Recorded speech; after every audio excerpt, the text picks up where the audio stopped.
Once again, I'm Roy Morris, Director of Citizen Engagement and Media Relations in the Prime Minister's Office, and this is St. John Speaks, the third edition. It is your night, as I said before, to interact with those who are at the head table as well as any of the public officers who are sitting among you. Uh, the order, if you are speaking tonight and you have gone to the table at the back, and if you want to speak and you have not gone, then you need to go to the table at the back. They'll take certain basic information from you and assign a number to you.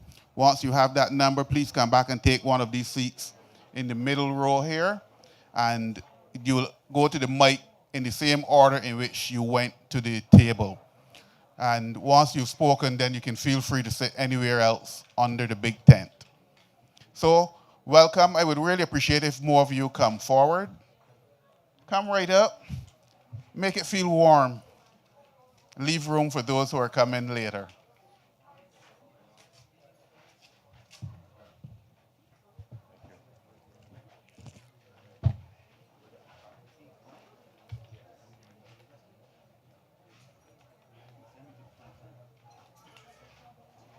Thank you. Now, you should be able to recognize all of the persons at the head table.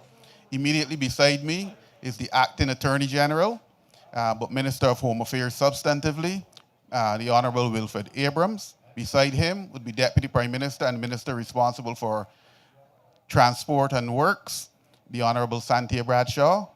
Beside her is Prime Minister Motley, and on her right is your MP, the Honorable Charles Griffith.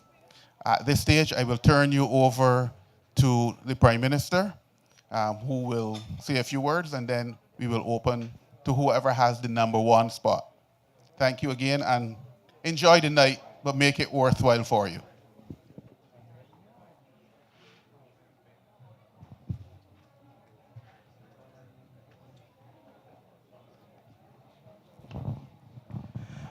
Yes, sir. Number one. Mariko? Come. You have a mic?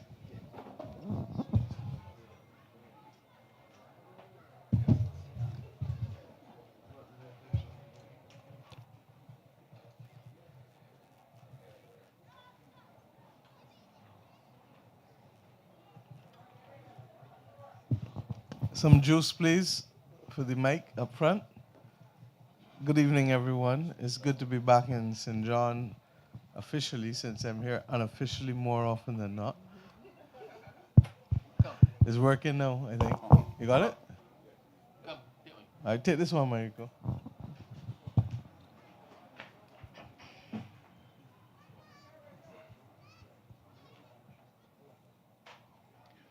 Good night to everyone. Good night to the head table. I know your name, but for the benefit of the rest.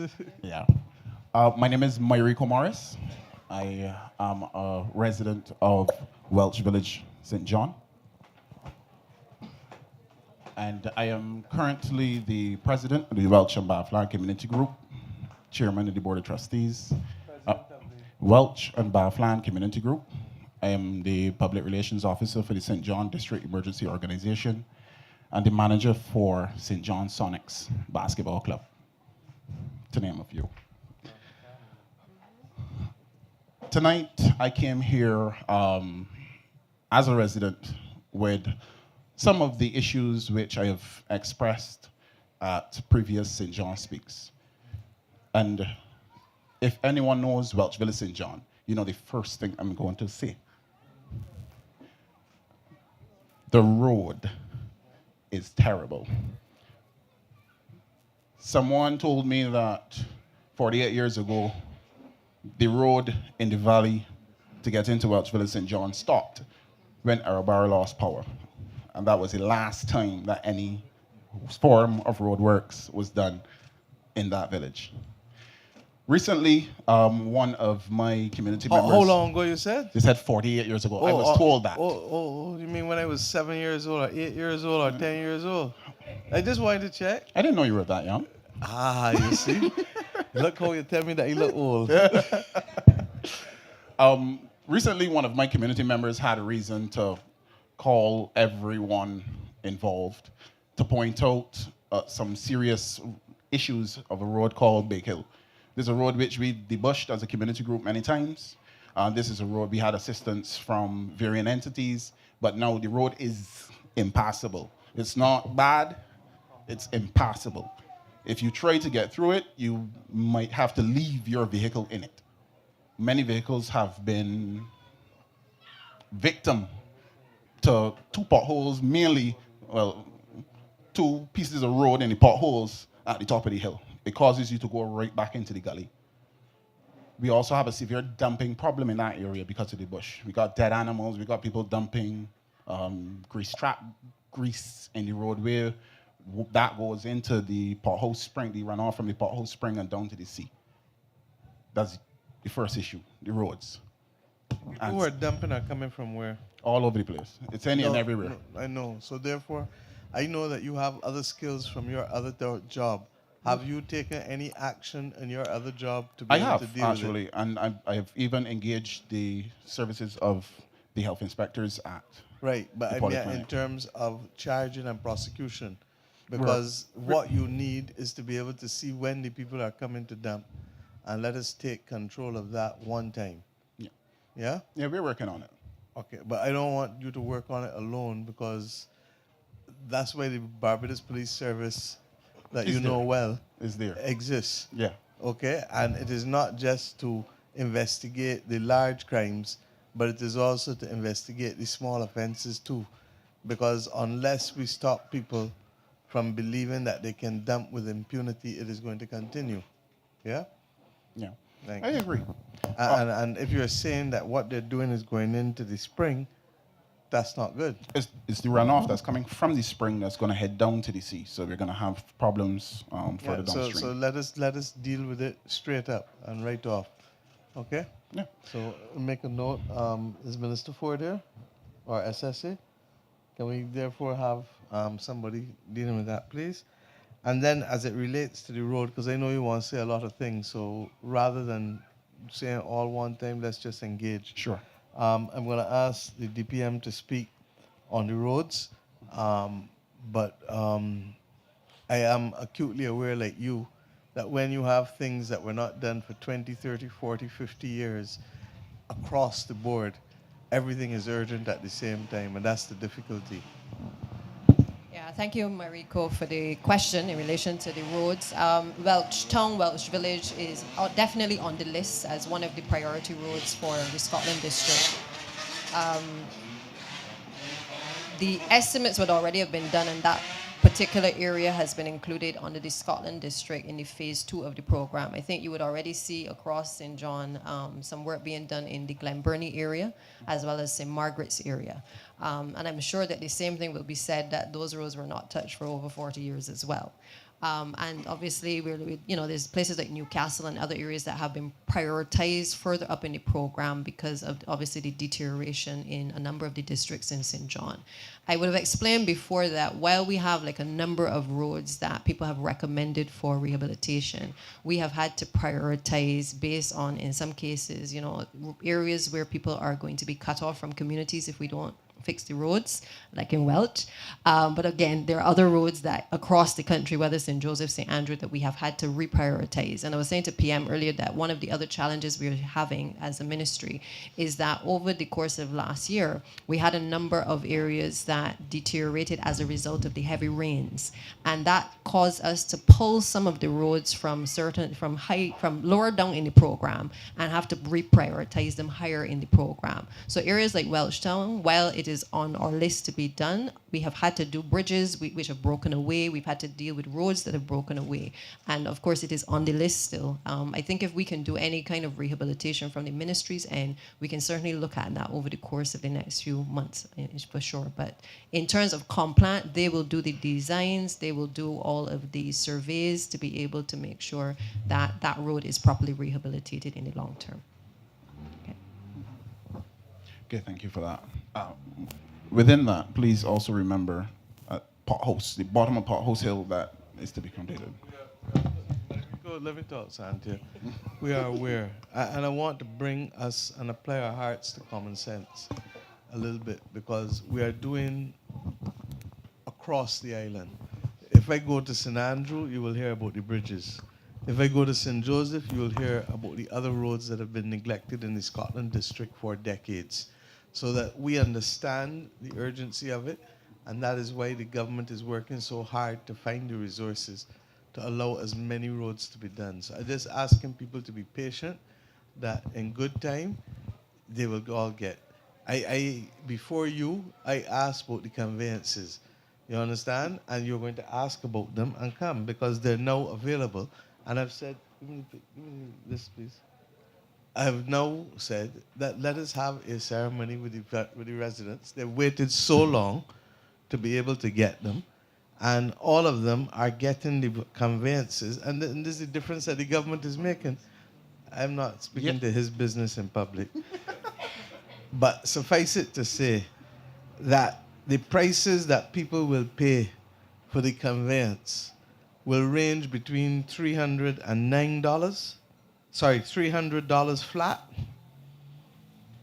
and $696. That is what this government is doing to ensure that we enfranchise the people of Welch to make sure that they can go to the bank. And with the conveyance, what does that mean? That you can get a mortgage. And that if you need to borrow 20, 40, 50, 60, 100, whatever thousand, that for the payment of less than a pair of sneakers. The payment for less than a pair of sneakers, they got people out I there wear buying- size 16, ma'am, no. Well, They're if I were you, I would spend the money for the conveyance and not the sneakers. So, because the sneakers might be size 16, but the house can be 5,000, the property can be 5,000 square feet or 4,000 square feet or 6,000 square feet. And the point I'm making is, look, we are engaging with the community as best we can. And where we can make immediate progress and fast progress, we're doing that. It is important to us that we give you the deepest relationship you will have with a country or your democracy, the ownership of property. And that we do so respecting other principles that we put in place with the Tenantries Freehold Purchase Act when Tom Adams first introduced it 40 years ago. So that's coming. With respect to the dumping, I want you to help me help you. Because anybody that coming into Welch, anybody who know Welch, know that for you to come into Welch to dump is a deliberate act. Not true? You're not passing to go to anything. You are coming in there to do foolishness. And therefore, you should be prosecuted. And you can't prosecute, as you know and I know, without evidence. So we need to put some cameras or some people who will record and let us take the appropriate action. Thirdly, with respect to the roads, it will come. But as we've pointed out, we've had some issues with getting the designs and the different things done, and we've had a number of competing interests. Go back and listen to St. Andrew Speaks. Go back and listen to St. Joseph Speaks. Go back and listen to St. Thomas Speaks. Go back, you understand what I'm saying? Because let's get real. Roads were not done in this country for more than a decade. And then we lost what? The better part of 2 years probably in terms of civil works because of COVID with respect. So what we now have is all of that on top of unusual weather patterns that have done damage. Because if you have that level of intense rain as we had between August, September last year and December, it would have done serious damage to a number of roads because of the intensity of the rain and how the runoff goes. So be patient with us, I'm asking you, on the roads, particularly in the district. Jefferson will come and speak about potholes too. And he don't need a mic to speak. Huh?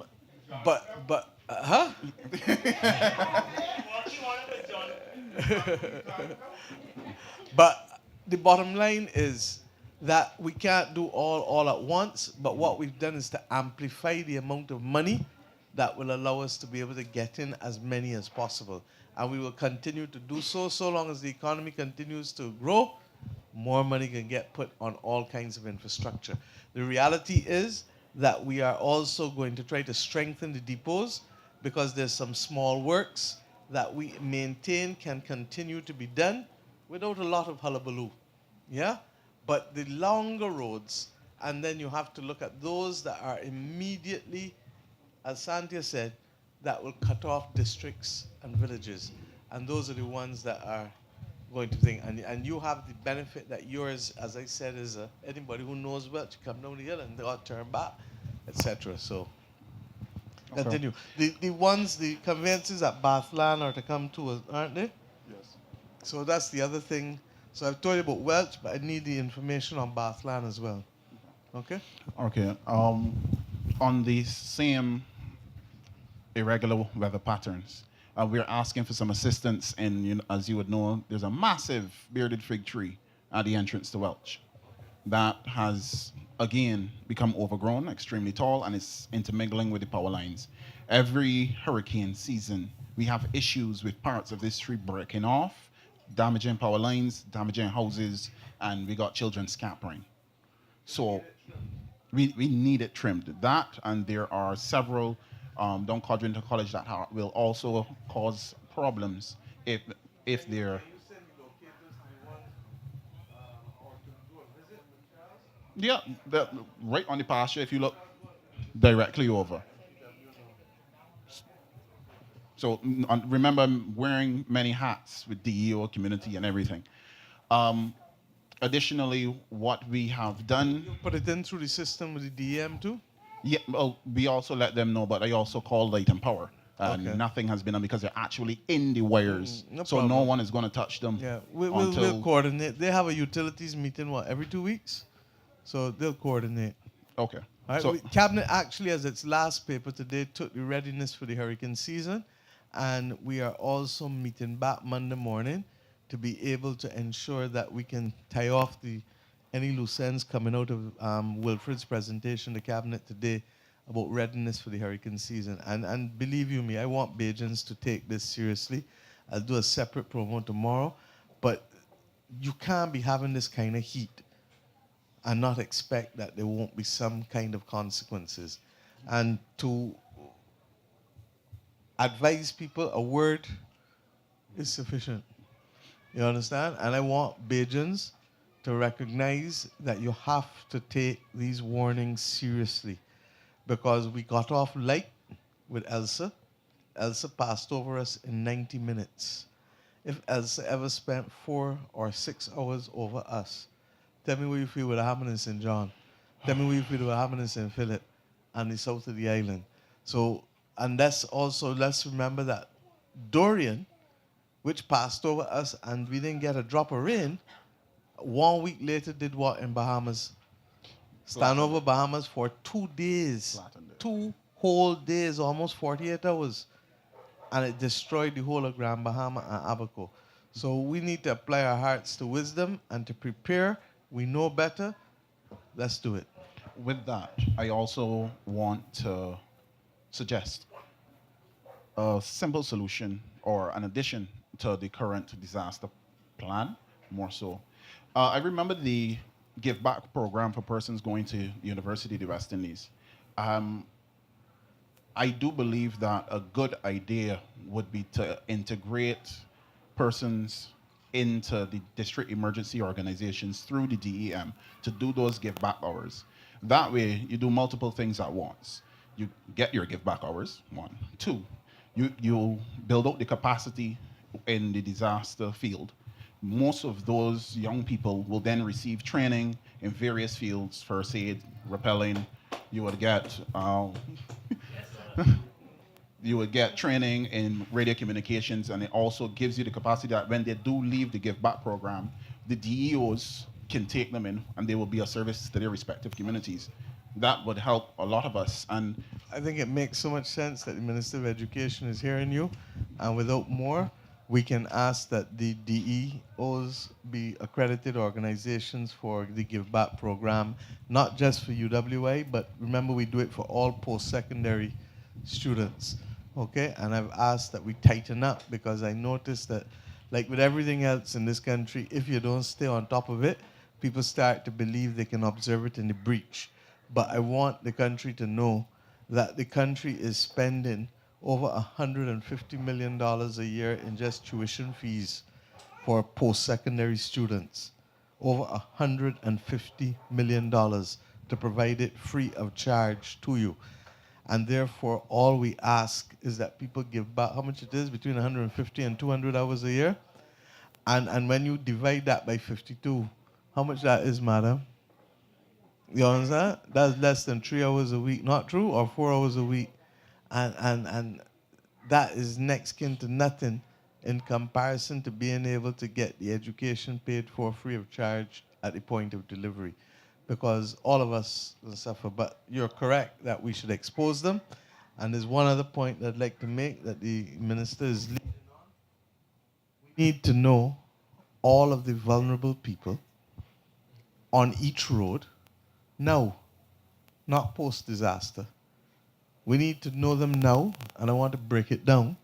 Because if, for example, the house is destroyed and they don't have the medication that they need, it puts their lives at risk. Not true?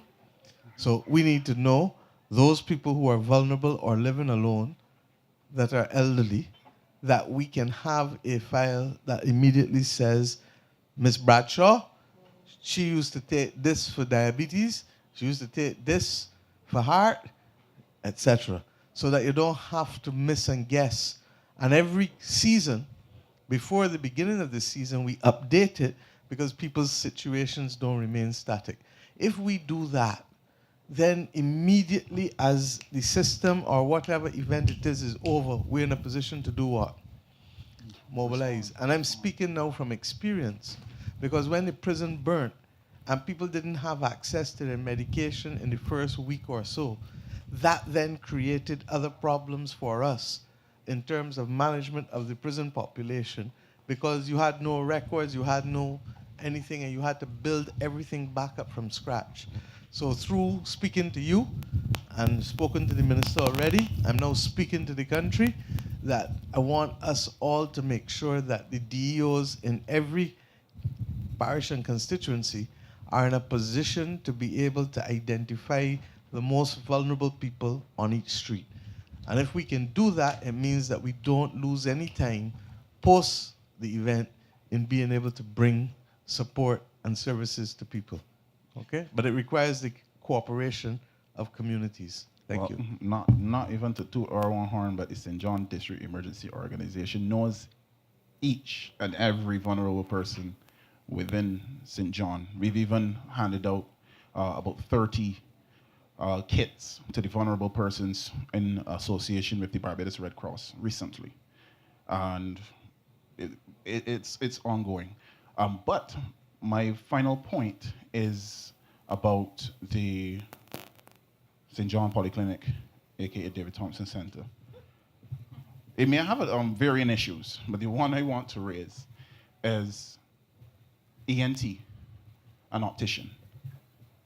We do have an aging population, especially in St. John, and I do believe they would benefit more so of having such a lovely building there where they can access the services of an ENT and also an optician to be able to get whatever prescriptions, checkups, and we wouldn't have to either one wait on the bus to go to town to get to St. Winston Scott or to get to wherever else they're accustomed to, that we can create a little more efficiency and self-sufficiency within St. John for the people within St. John. So that's my final point and suggestion. Thank you. Thank you for the suggestion, and I'll certainly will feed it into the Ministry of Health, and to see, we're trying to decentralize as much as we can, but once again, we're doing a lot at once. So we'll see how far we can push on this and how quickly. On the other ones that I've said where we can move immediately, we will do so. And then, as I said, with respect to the roads, be a little patient. It's going to happen, but you got to be a little patient. Okay? All right, thank you.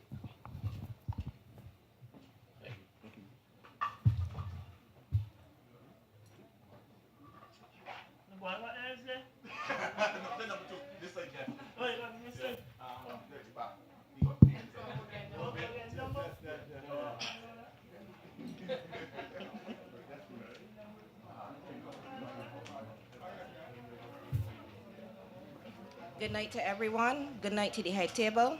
My name is Danielle Broom. I'm from Churchview. My first issue is the Martins Bay bus service. it has gotten even worse than it was before.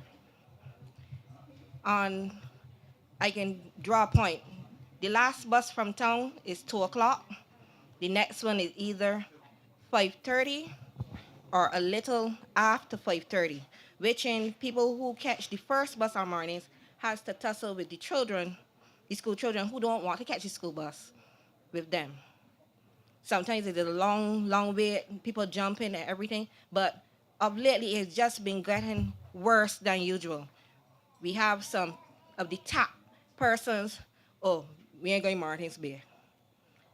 We live in Martins Bay, we need the service. The men is there, or the road from Groves to Martins Bay is the worst. We can't do nothing about it. It was been there for years. And then as now as they're doing the road in Glen Burnie is a lot setback. For the past week, we've not had a 5 o'clock bus due to one breaking down before, and then the other one a tire blowing out. So it's like me who have to get work for 7 o'clock, where I'm going to work in Worthing, is for me to walk from Churchville to Gall Hill. By the time I get here, ma'am, honestly, I tired. And I now got to stay from here to town, and then got to bustle from town to Worthing to just make my ends meet. I am tired of transport. Oh, this is delayed. Delayed, and other parts are getting 2 buses Can I ask a before question? us. You said that the tap buses were going to Martins Bay? Some of the men. So they- it can be some of the men. Because let's get real. It has to be all, if that is your route, or not at all. And this is where the compliance is going to be critical. So I'm going to ask the DPM to make sure that they can engage with them. If they are not going because of the roadworks in Glen Burnie, then we need to find some other mechanism to be able to resolve it. But it can't be that they're not going because they don't want to go.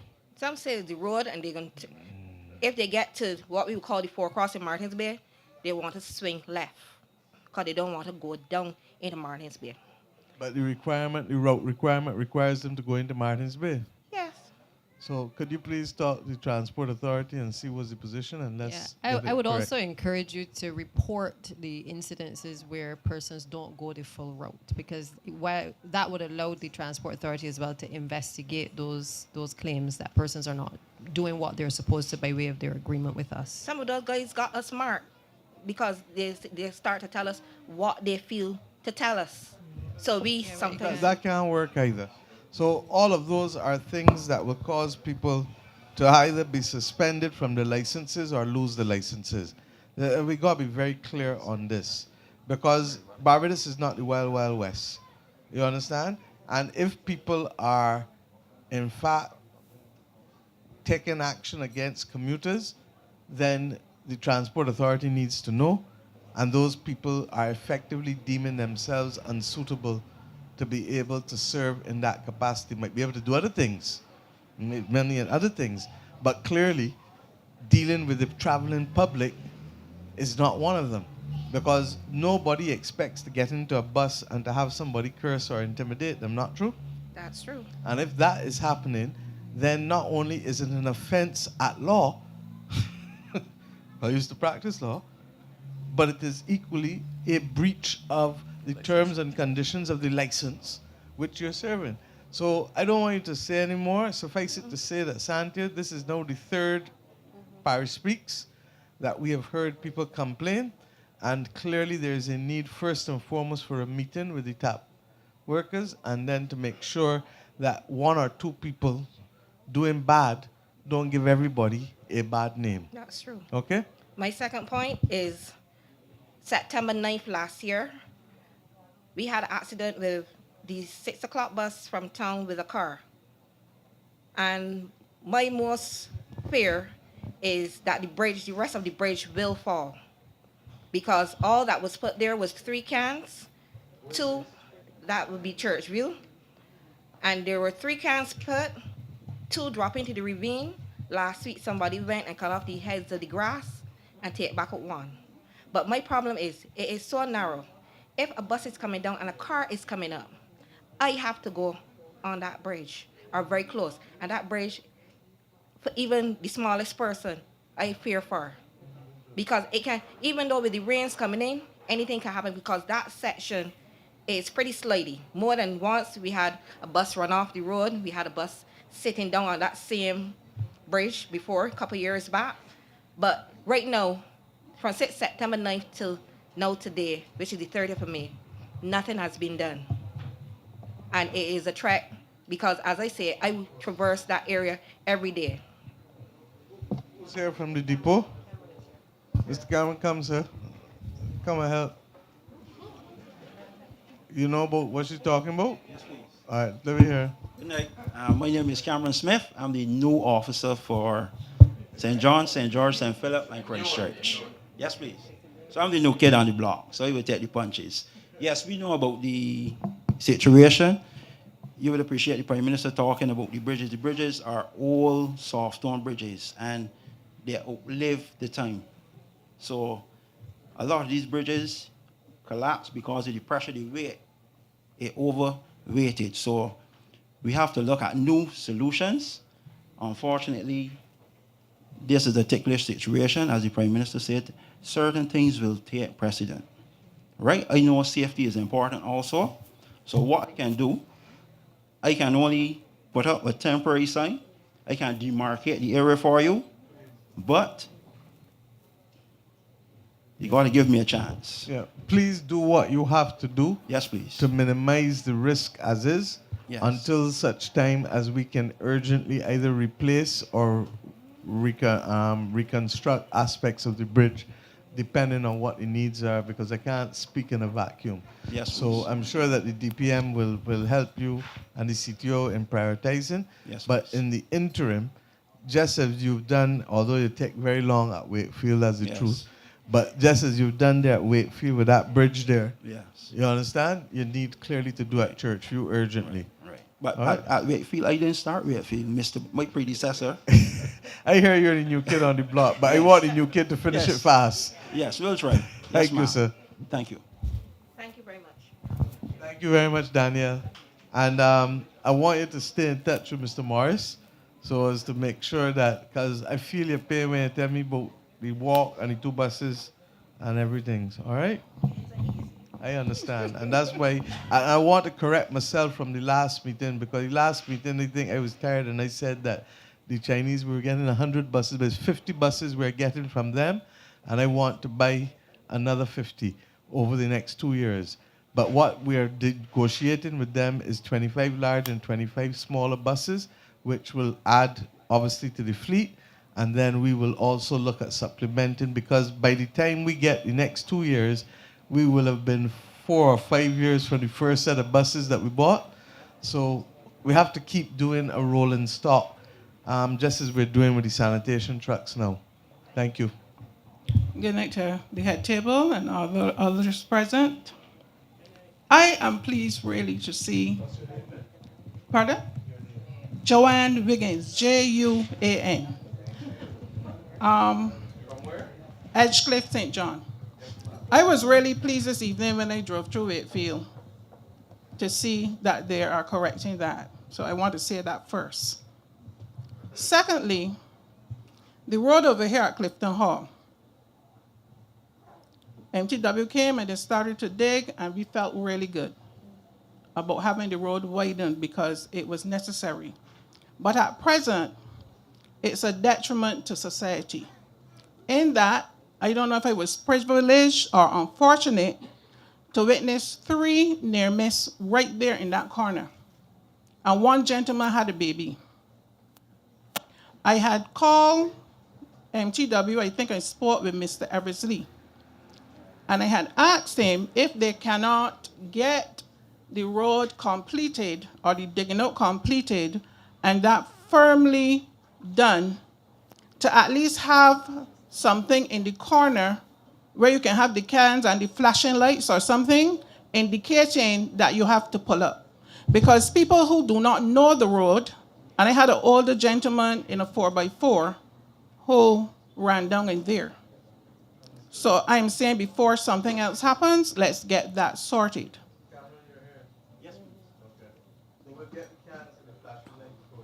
Yes, please.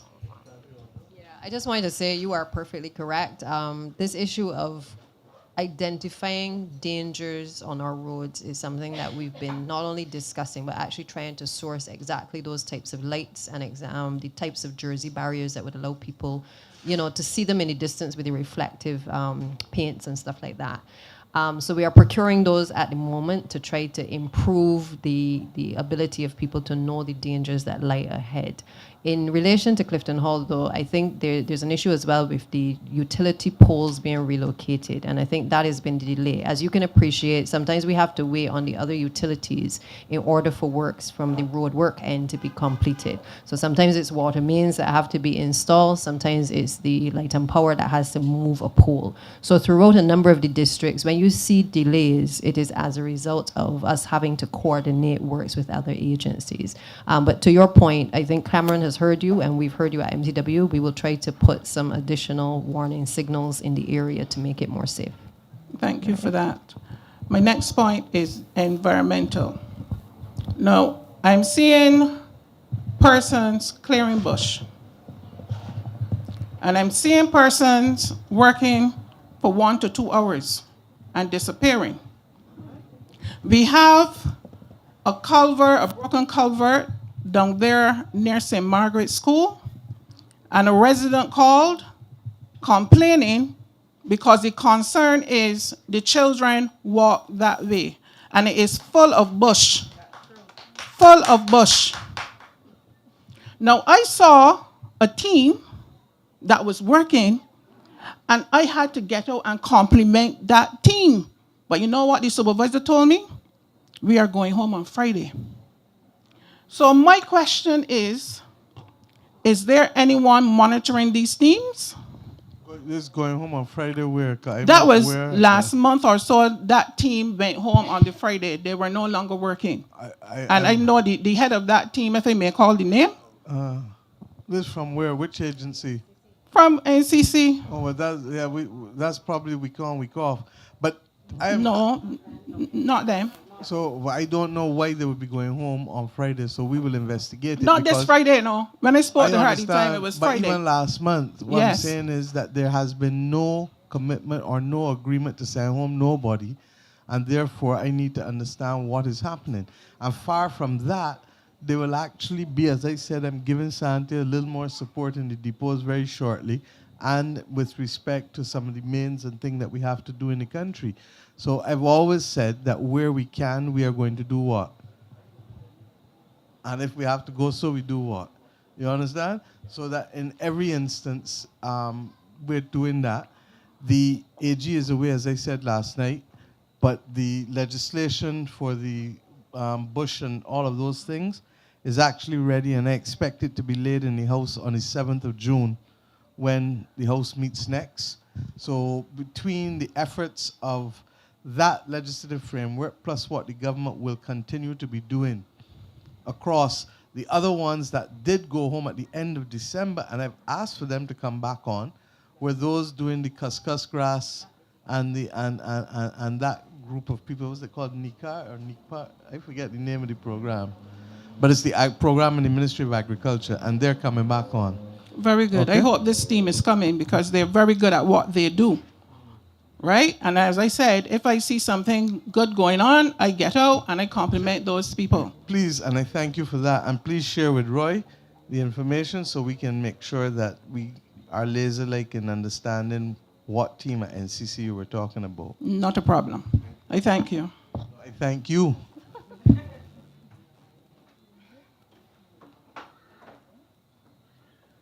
Very good night to everyone, to the head table as well. I'm Dawn Barrow. I'm from Kendall. Very happy to hear that we are going to be getting some buses. My daughter leaves home at 4:30 on mornings to walk 27 minutes down to Halton to get a bus so she can get to work for 6. And I have to stay on the telephone with her for that period of time to ensure that if something happens, I can at least call for some assistance. Notwithstanding, you've done some very good work in Kendall on the roads. The roads to my house and the others in the southeast needs desperate attention. I also want to say that the southeast of Kendall,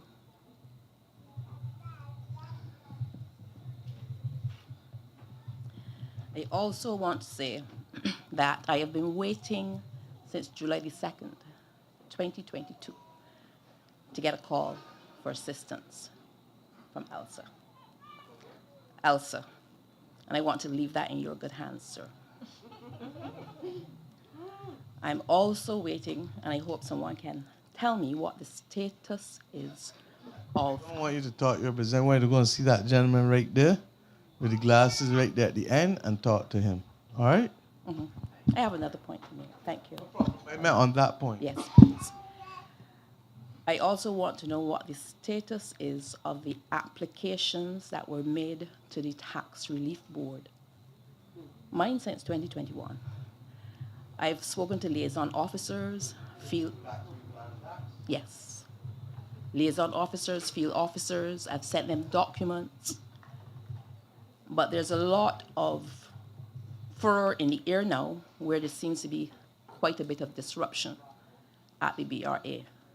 But nothing is being done. We don't know if the Tax Relief Board has met, what those decisions are. I will check on it. Those are matters that don't come to us as politicians. And I recognize that, So ma'am. therefore, I don't want to tell you something I don't know. But if I don't raise it here, No, then it will agreed. not But be what I addressed. want you to do is liaise with Roy so that he can find out and get back to you on the basis of why, because it seems unreasonable to me that an application from 2021 is still outstanding. So I would like him to verify it for us and to get back to you. Appreciate that. Well, that's it. Quick.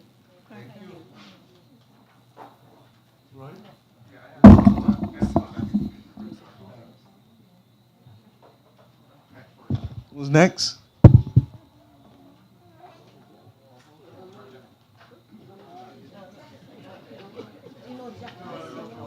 Good night.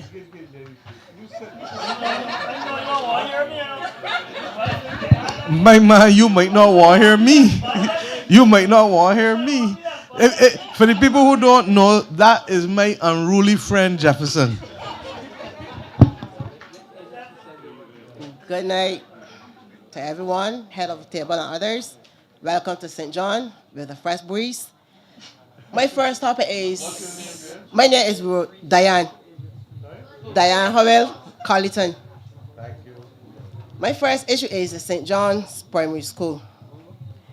I will let her know if it will be open for September to clean up and everything, because Mount Tabor is like some challenges sometimes. My grandson was ill at school, and I had told the teacher to keep him up there till 3 o'clock, because I will not be catching no bus to come to 4 rows to walk all across that long road, then I back across with him. Anyway, so I'm looking for St. John Primary School to open in September. Yes. Because, in my opinion, Black Gall at school, how people with COVID, and that clean up and school children back there. So I will let St. John's School clean up and come back, because we have babies going into September term, and the parents going to be like hustling to get the new babies at Mount Tabor. So we're on it and get the school cleaned up, and the parents, we committee will help the people that come and help clean it. Right? Second thing, Madam President. Call me Mia, that will make it Mia. easier. Right. Good. I was at Island Conference for 30 years, right? And what the Island Conference they get on the pay? 30 years I work with $8.50 an hour. Security guards getting more than the island constables. We working harder than the police out there every day upon the beaches, and they getting paid every day. When the island conference pay days come, every 2 weeks, all right, the treasury said them got no funds for the island constables, and we falling another week after. These things can't be what we got from the feed. You know why Santi look at me? Why? I don't know. Her. Ask her. Why? She raised this exact issue today at cabinet about island constables and the pay. Yes. Yeah. So. We don't get paid properly. I didn't know you coming there. I don't know if it's proper or not, but I know that the situation needs to be reviewed and that there needs to be an understanding. Just take it easy. there needs to be an understanding about the regrading of island constables. Okay? But the government is going through an entire regrading process across all of government now. So we're looking to see what we can do in the interim, because the regrading is likely to take about 18 months. I ain't fooling anybody. Because what you're doing is pegging every job in government against each other. Having said that, the island constables, I've asked for a report on their circumstances only today to be able to understand whether there is something that needs to be addressed immediately or not. Okay? But PM, Mr. Dear Marshall is supposed to have a meeting with Island Constable since 2 years ago. Every time he got something doing, he never come and talk to us. He's gonna come. He But told we me can that. make his office Hold on. hot. With all due respect, he told me that today. You understand? So that it will be dealt Everything with. happened today because they're here tonight. No. Yes. Hold on. If I knew you were coming tonight, then I wouldn't have had to raise it today. Even the last You understand? meeting, Because I wouldn't have asked had to, I wouldn't have had to take the licks today for raising it. You better So talk. you take them tonight and I take them today. So trust me, it was raised already, because we would not have known you coming tonight. And this issue, and I raised it just as I raised a number of other issues today across every ministry. So I used today as a clearinghouse. They would tell you that. And I went clinically from ministries, from sector to sector to sector to sector, because I am understanding that we are in the middle of a process and a journey. And just because we are in that journey does not mean that you feel that everything has been accomplished yet. It hasn't. And with all due respect, when you inherit a government as we inherited it, and then had to face all of the things that we have faced, you are literally trying to meet and compete and all the competing interests, all of the competing interests. So everybody who comes to speak, justifiably so, they are concerned with their matter. But their matter is not the only matter. And I therefore have to take all of that as Minister of Finance and put it into the pot and then determine what are the priorities, because at the end of the day, the one thing I can't do is carry back the country in the debt that it was and in the condition that it was with the downgrades that we inherited. Not true? So you got to be able to balance everything.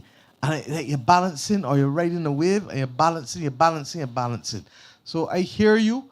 Your thing in the pot already is all Santia, and I Well, tell you. make sure everything is pot bubbling good and the Island Council pay on time.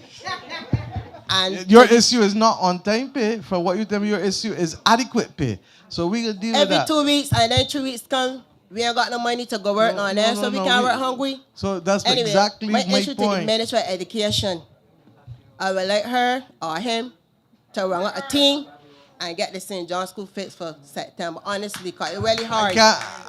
What I will tell you No, is that the school just out there sitting down windows Hold on. closed. We don't want to go down like the polyclinic there and the library there. because St. John School is St. John Legacy. Diane, I can tell you the truth. She will come and meet with you, but I can't promise up front, because what we have to do is to look at the numbers and to look at everything and to make sure that it can be done in a way that's sustainable. Last year when we were here, what did people complain about? Everybody that don't want the school fix or move. No, we You remember. I understand? remember And I wanted the as the children. past secretary for St. John PTA. We chanted in front of the school. We need the school. We are getting sick. We need the school fixed. Not we need the school shut Right, down. but the problem is that building may not be able to be fixed.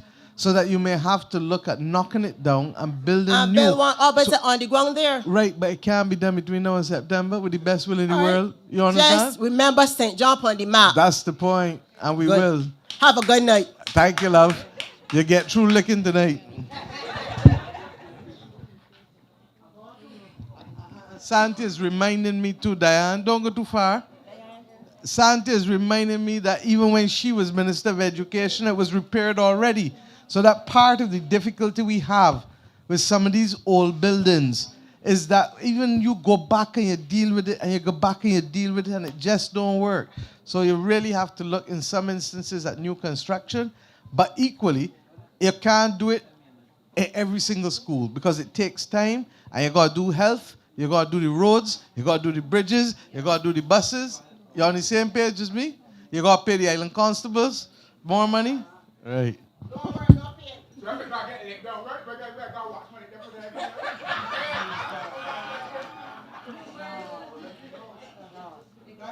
you for sharing with me because I didn't know we watching.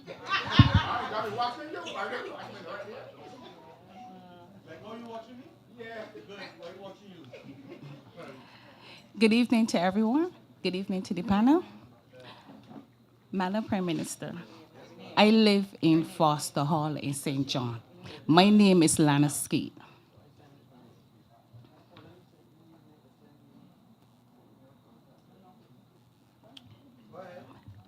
No emergency vehicle can get to my home.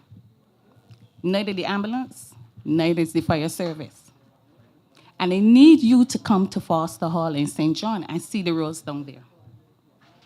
They are very, very bad, especially through the gap I live. Okay, so Lana, if I can, we've restarted the short roads program. You would have heard Prime Minister speak about, again, community roads where persons live, and when it rains, obviously persons have to use 2 pairs of shoes sometimes to get out. We've started back the program, and we are working our way through the various districts to be able to bring that type of relief. So that's why I asked Charles just now if it is a main road or if you're talking about an access road to your home, and he said it's the latter. Yes. Right, please. so I will ask the team to basically place it on the list if it's not already there, and let us address that as well. But we're moving through the various districts. What I will say though is that in the St. John's, St. John, St. Andrew districts, what we are finding obviously is that because of the loose soil, it is more difficult. It takes longer for us to be able to construct even the community roads. So that it takes a little bit longer. And essentially, we would like to move through a little faster, but we're trying to ramp up so we can get the additional teams on to be able to bring that level of relief to you. All right? Okay, thank you.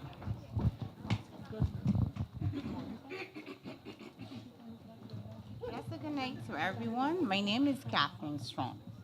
Oh, that was my sister just now. See, so that was my sister just now talking about the same gap which I lived through. Where my Madam PM, I was pregnant. The ambulance man didn't come for me. He told me I have to walk down the road. I had to walk down the road when I was pregnant. He didn't come. So me having pains every 5 minutes, I had to stop and breathe. He didn't come. No, my other issue is St. Margaret's Primary School. Madam PM, if we could get on my knees and beg. Sorry, Pardon how me? long ago was My that? son is 3. Okay, I'm sorry to hear. We had the same problem in a number of other districts that we've been dealing with, and that's why we started the short. In fact, the short road program really came about as a result of this parish.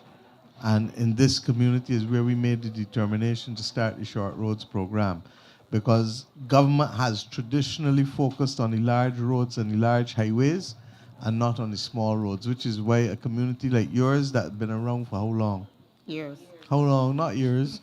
Because I remember representing 20 people from Foster Hall once when I was a young lawyer, and there was the same problem then. So we're talking now, what, decades? Yeah? So help coming. Help coming. My other issue is St. Margaret's Primary School. No.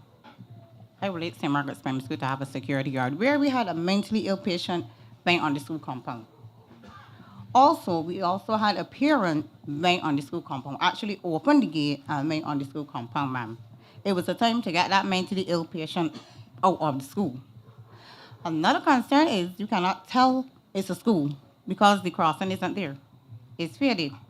So you can't tell it's a school. They don't have the bus stop. The bus stop is on the ground. So if I'm there ready to go home, which the bus has to go down in Glen Burnie, then it has to come back the same route and pass by the school. If we're going to stop the bus is not Makes stopping. sense. Makes sense. So It's not Sandy will stopping. deal with the bus stop and the crossing, and Minister of Education will deal with the other issue relating to security. And Also to understand why they have a security guard or watchman at St. John's Primary when the place is closed down. another issue is at the back of the school, there's plenty bush. It needs to be cut down. It's a hazard. And the bathrooms really need to be upgraded. We have the nurseries using the same bathroom as the class 3s, the class 4s, the infants A's, the infants B's. Madam PM, I can tell you that we are about to undertake a comprehensive look at all of the schools over a 3-year period, 4-year period. So those things will be addressed, but I would ask the minister to see what she can do to upgrade it over the summer for you. It really Certainly needs the the- bush can be cut right away, and certainly the bathrooms can be looked at urgently We for also over the need summer outside, it's very without hot. prejudice to anything else. Huh? Sorry, we also need, outside is very hot.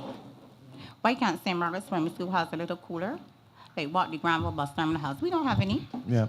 What I will announce now that one of the things I have asked Mr. Morris and the Ministry of People Empowerment and the Ministry of Community Development to work on is to be able to try to see if we can access urgently a number of porta coolers, so that we put them, the cooling fans, so that we put them in districts all over the country, and I'm trying to see if we can get them in before August comes, when August and September is going to get really bad, and then obviously we will have it there on a continuous basis. But I want to be able to put those cooling fans as well as hydrating stations, so that if things are really bad, somebody can at least come, go in the community center or wherever the particular location is in each community that we try to do it in, and that they can then have a little relief for a few hours when it is hottest during the day.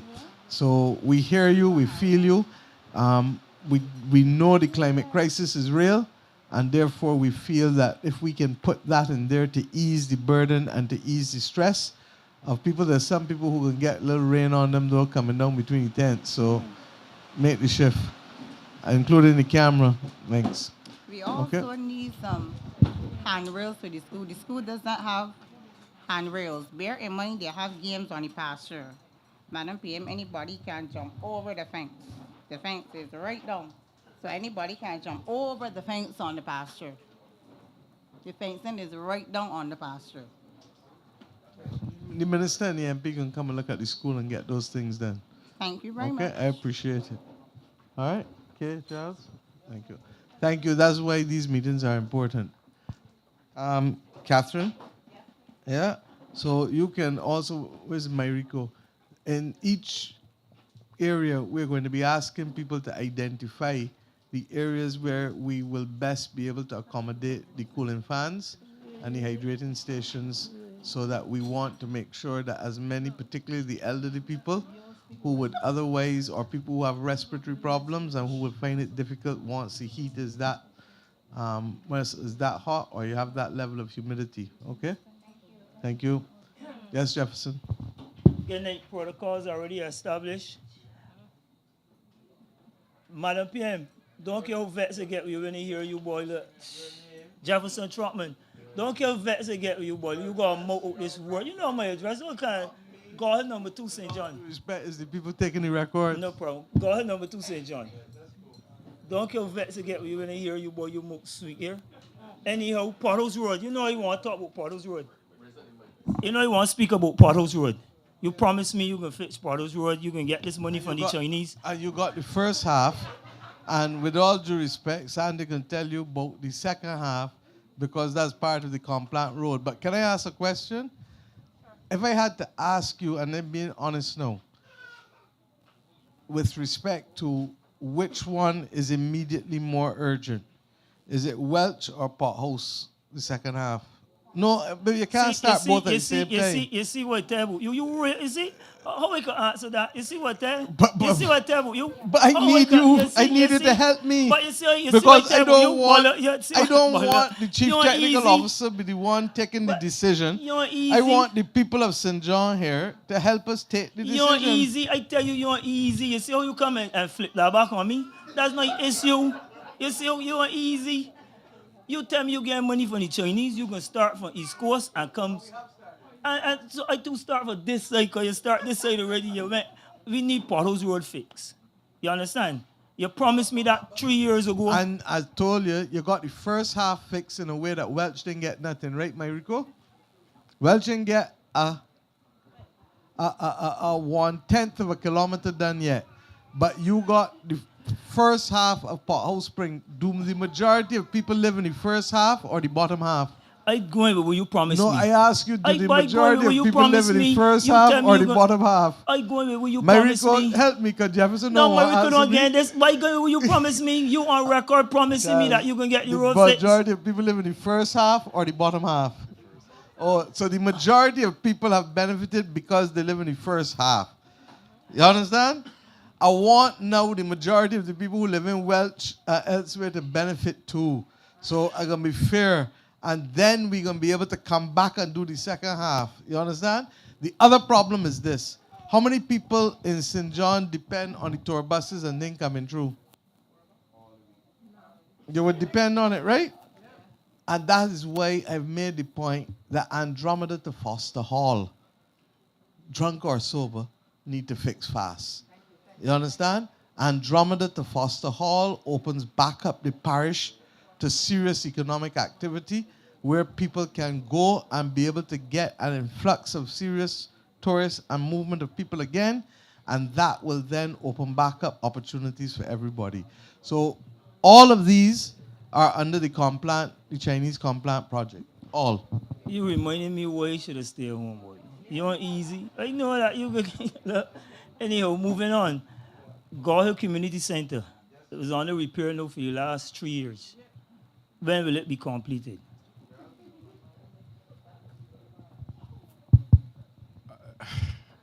Good night, Jeff. Good night, sir.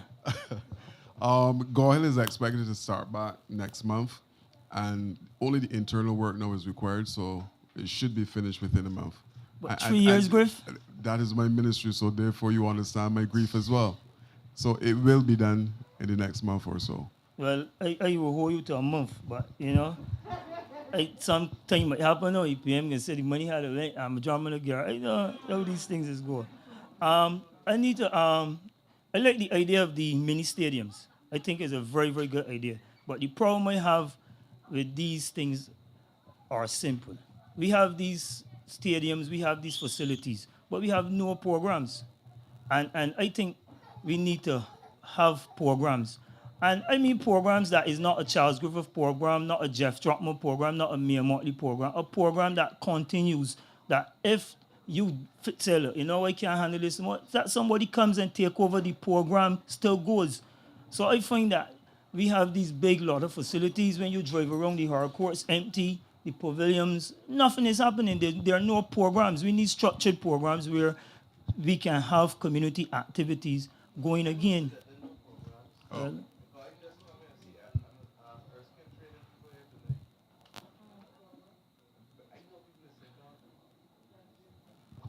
What I would say to you, Jeff, is that the ministry is embarking on a community coaches program. Yeah, he was. I was his coach. So the programs are coming, Jeff. We're working on the ministry. You would have seen the Galvanized site screen is down. The development is happening here. We just need to cap the 2 site screens now, and we're completing some other work for St. John Cultural. The practice pitches at the eastern side are also coming. The programs will be in place. The community coaches program is one that, similar to what you're doing now, where you have, 22 or 26 young females doing netball. 32. Your numbers are growing. No, I said structured. I said structured programs. I said structured programs. So help me. No, I'm trying to understand. No, listen to me. Hold on. I'm trying to understand. Because as far as I'm concerned now, in 1995, when we started the Division of Youth Affairs, the one thing we used to do was literally to have sports training programs across the country. You know, because you were working as one of the workers in youth affairs. And I suspect you know too, Jeff, because you would have been one of the beneficiaries in the early days. For sure. Regrettably, the only time those programs were stopped was when there was a decision and a policy decision to put that money in the camps instead. This government came back and found that the camps were only getting and being able to pay catering. And we said that can't work. And we started back. In fairness, under John King, as Minister of Sports, then COVID came, and all outside activity get licked up. from last year, the first thing I did was to give Charles and them $1 million for the clubs and said that, look, clubs would not have benefited from any subs or anything during COVID.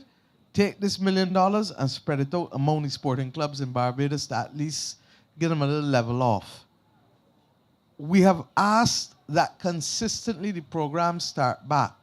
And then we have now introduced at the higher level, I've talked about the Prime Minister's Challenge in football. We've talked about the T20 block tournament I hope will start.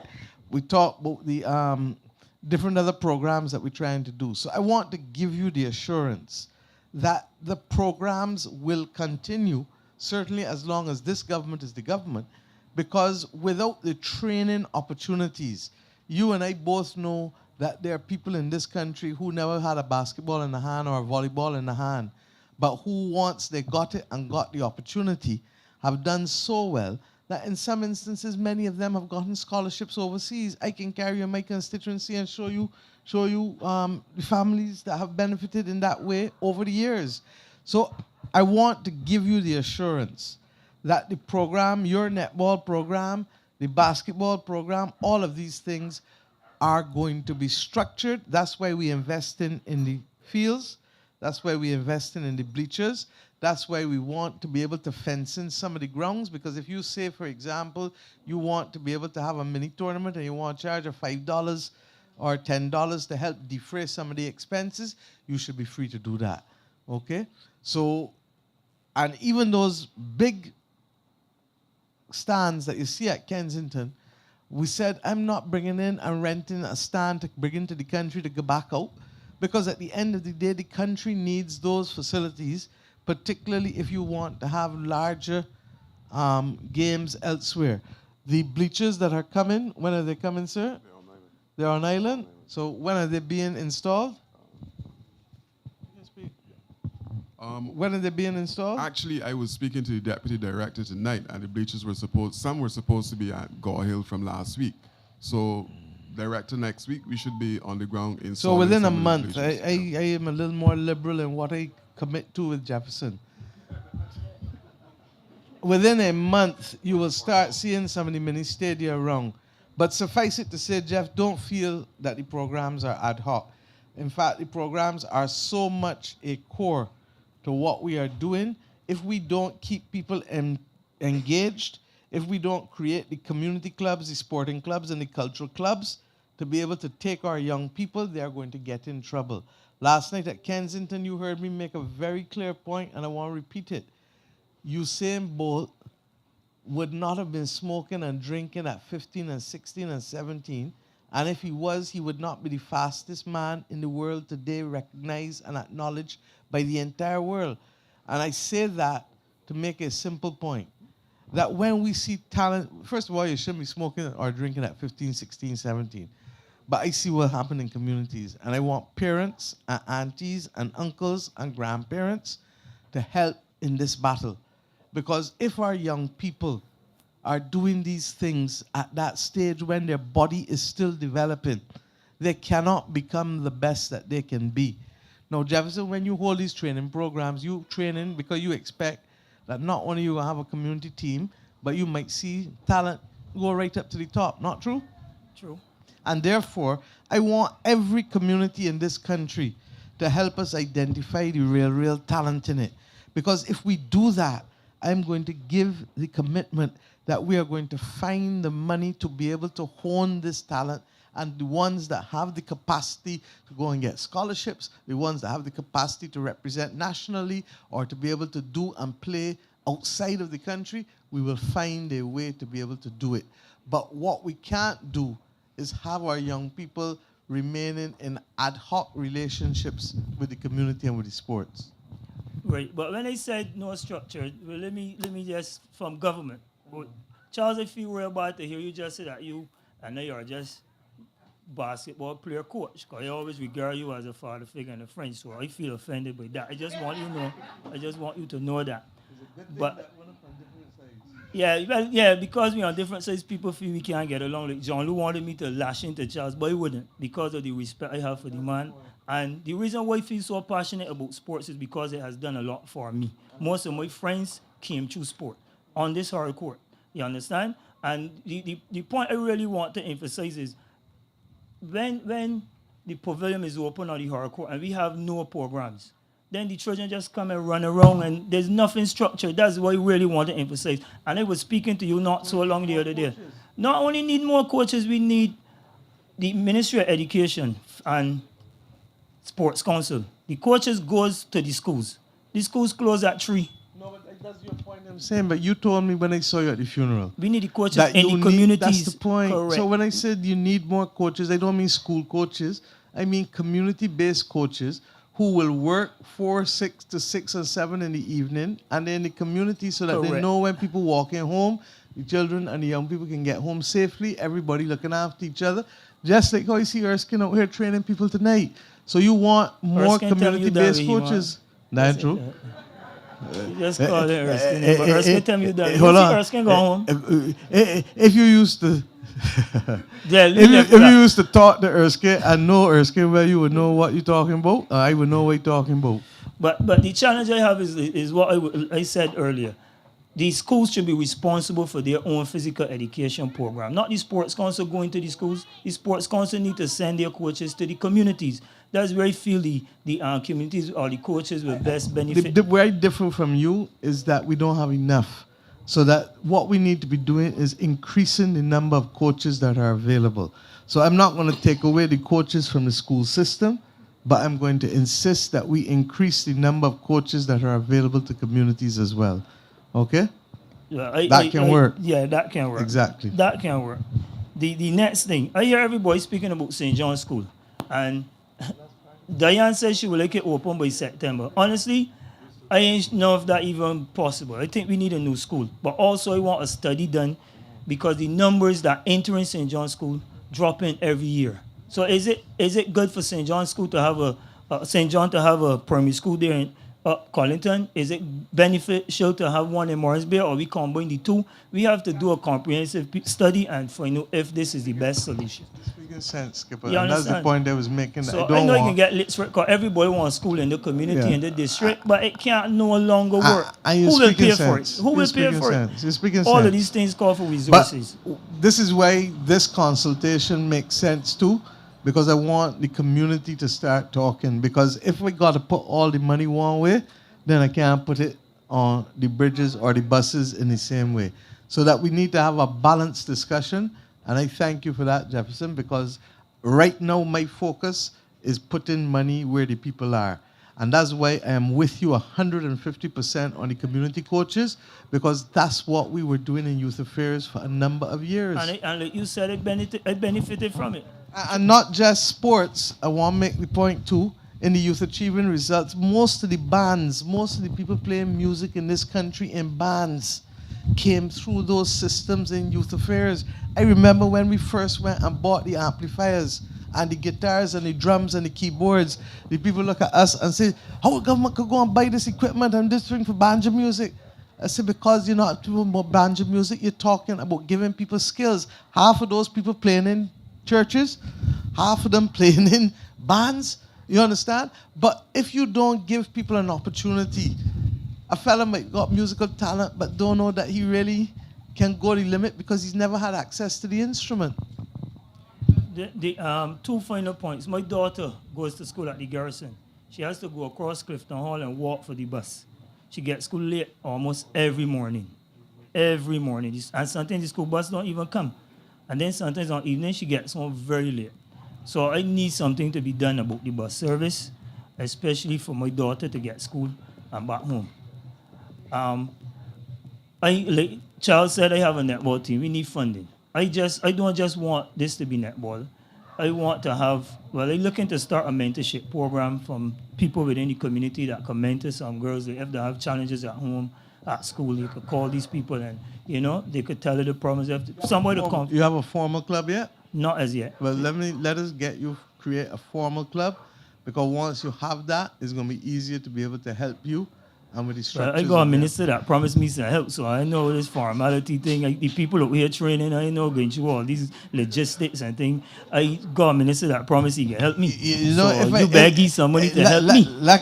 Luckily, because of your other side defense. Luckily, I know that if I give money, it got go in an account. Yeah, the and if it got go in an account, it means that you're going to have a club. Want the door to come up, but hold on, you're going to have a club. Yeah, we can get structured. So that will tell you, so we know working as you on and that. I making mock sport, let us remind people that what I'm trying to do is to get more clubs in communities. You just heard me say it, cultural sports, community, I don't care what it is. But if we don't take our children and expose them to what it is to work together in clubs and teams, then you're going to have them in gangs.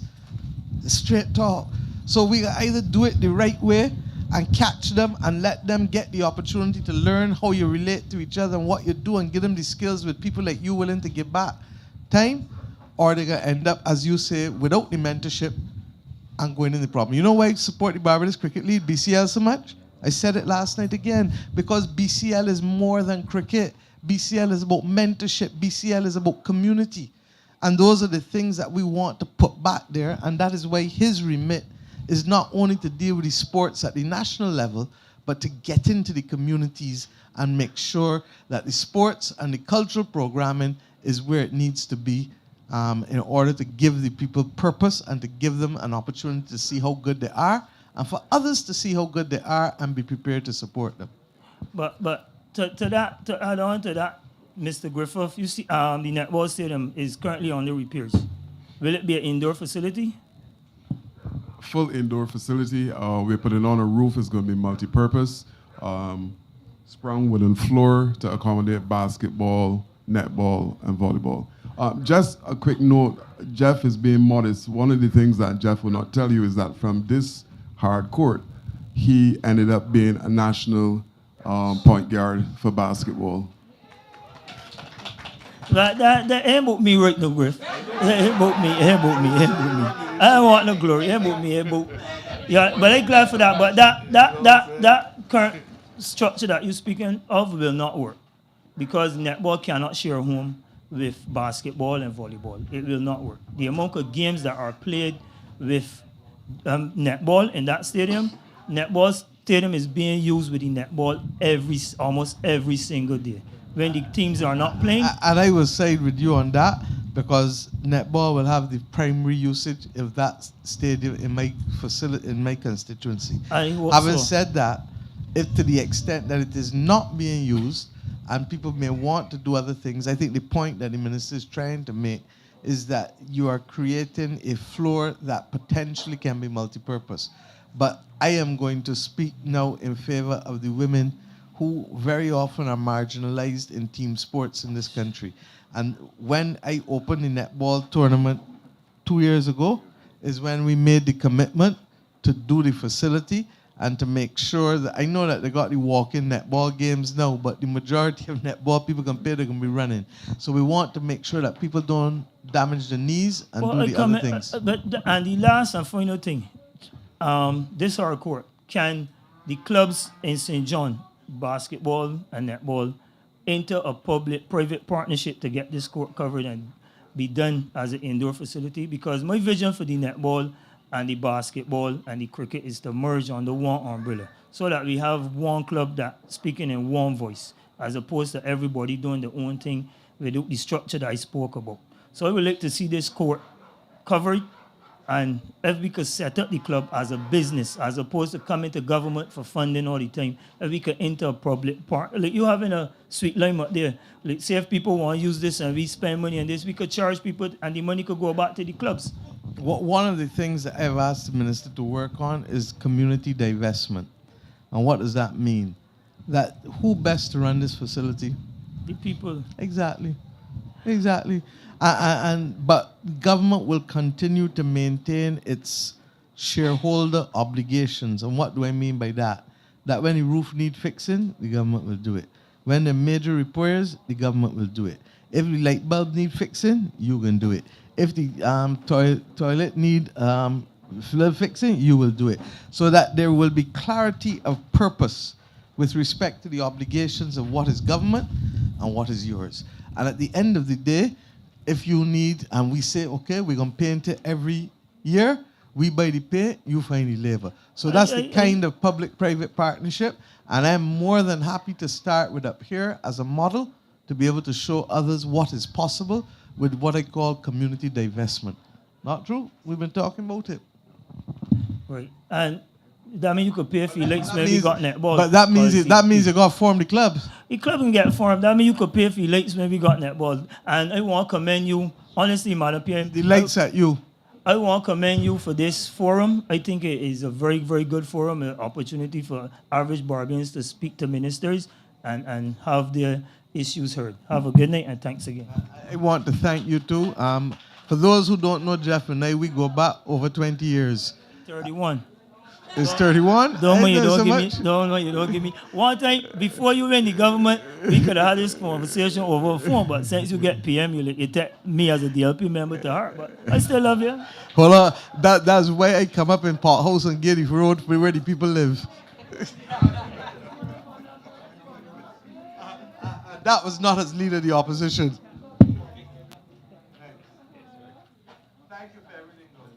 Good night, ladies and gentlemen. Good night to the. Good night, ladies and gentlemen. Good night to the head table. Good night to Madam Prime Minister and my representative, Mr. Charles. I'm a bit sad. Alison Wilkinson, Sherman St. John, mechanic, Gall. And I'm a bit sad because I just lost my home 3 weeks ago. Charles is doing some little things on it. I thank Charles for what he done for me, and on the loss of my home, he still continue to go a little further on it.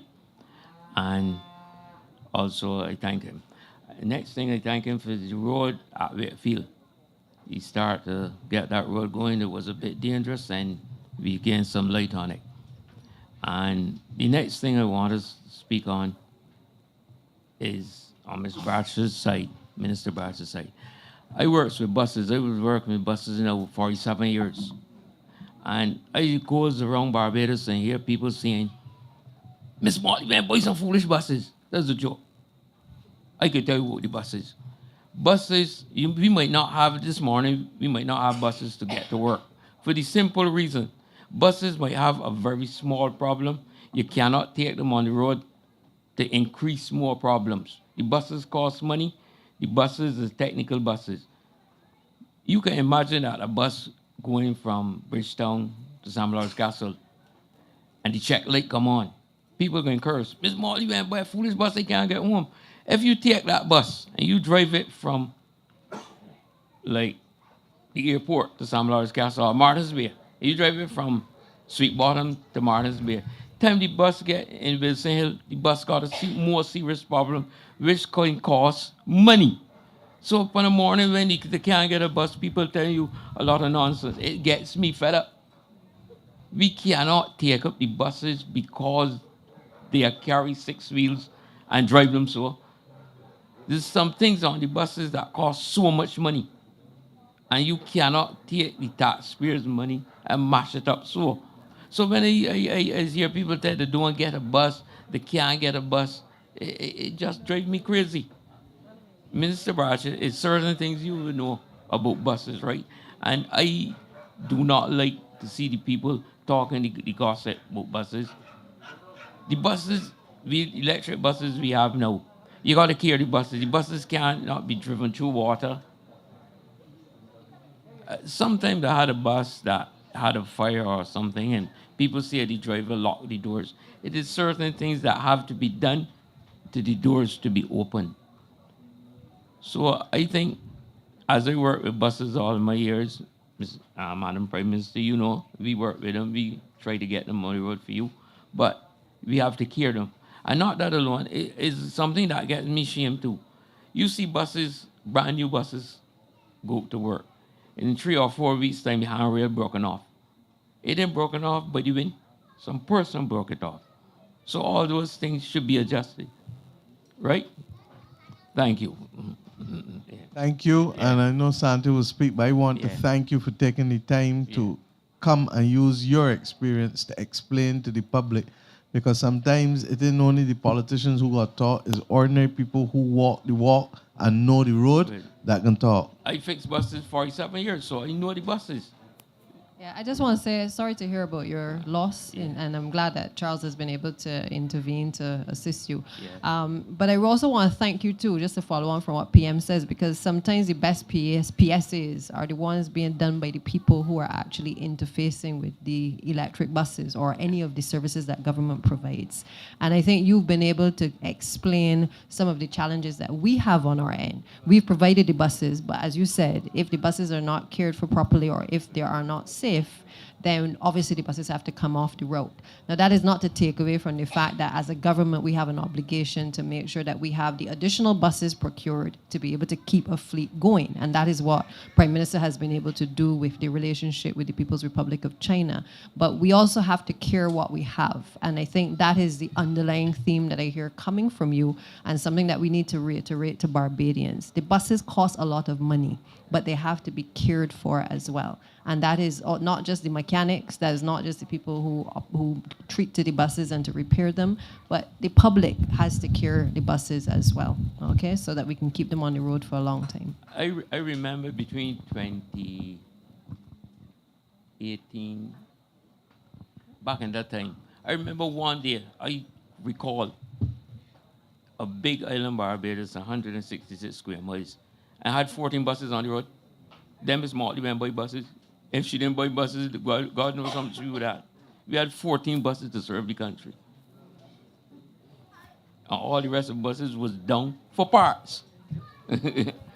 I think too we have the largest fleet in this part of the hemisphere for electric buses, and that's very significant. And I suppose Barbadians don't quite understand, what we are doing in terms of the transition to electric buses and how to cure them, because you see a lot of videos with electric buses or cars catching a fire, and we assume you put it through water, all of a sudden it's going to catch a fire, or as you said, the door's not going to open if there's heavy weather. So I think we also have a responsibility to educate people as well about why we have made the transition to electric buses in terms of saving on costs, but also explaining to them, yes, exactly, what is it about these electric buses that we have to care, and certainly to allay some of the fears that the general public may have as well about them. People that say that the electric buses catch a fire. The electric buses don't catch a fire, so that is foolish. That's nonsense. It's a process of certain things will happen, and it cannot happen just so. Right? Thank you. Good. Before the next person speaks, that's okay. Just remember, if you are planning to speak tonight, you need to go to the table at the back and give your basic information, and then come and take one of these seats in the middle aisle. If you've not done that, please go to the table first, because we need to have that record to get back to you. Go ahead, sir. Good night to my Prime Minister and the esteemed ministers on the panel. But my name is Michael Greenwich. I live at Lovell's Road, Messiah Street, St. John. 2 years ago, 2 years plus, I stood here before my Prime Minister, and I pleaded with her for some help for having my gap paved. I explained to her that we live in an agricultural community, and we can no longer see where the cart road ends and when the paved road began. The road was paved in 1966, and nothing has been done with it since then. My Prime Minister, who told me to give her the vote and watch her, assured me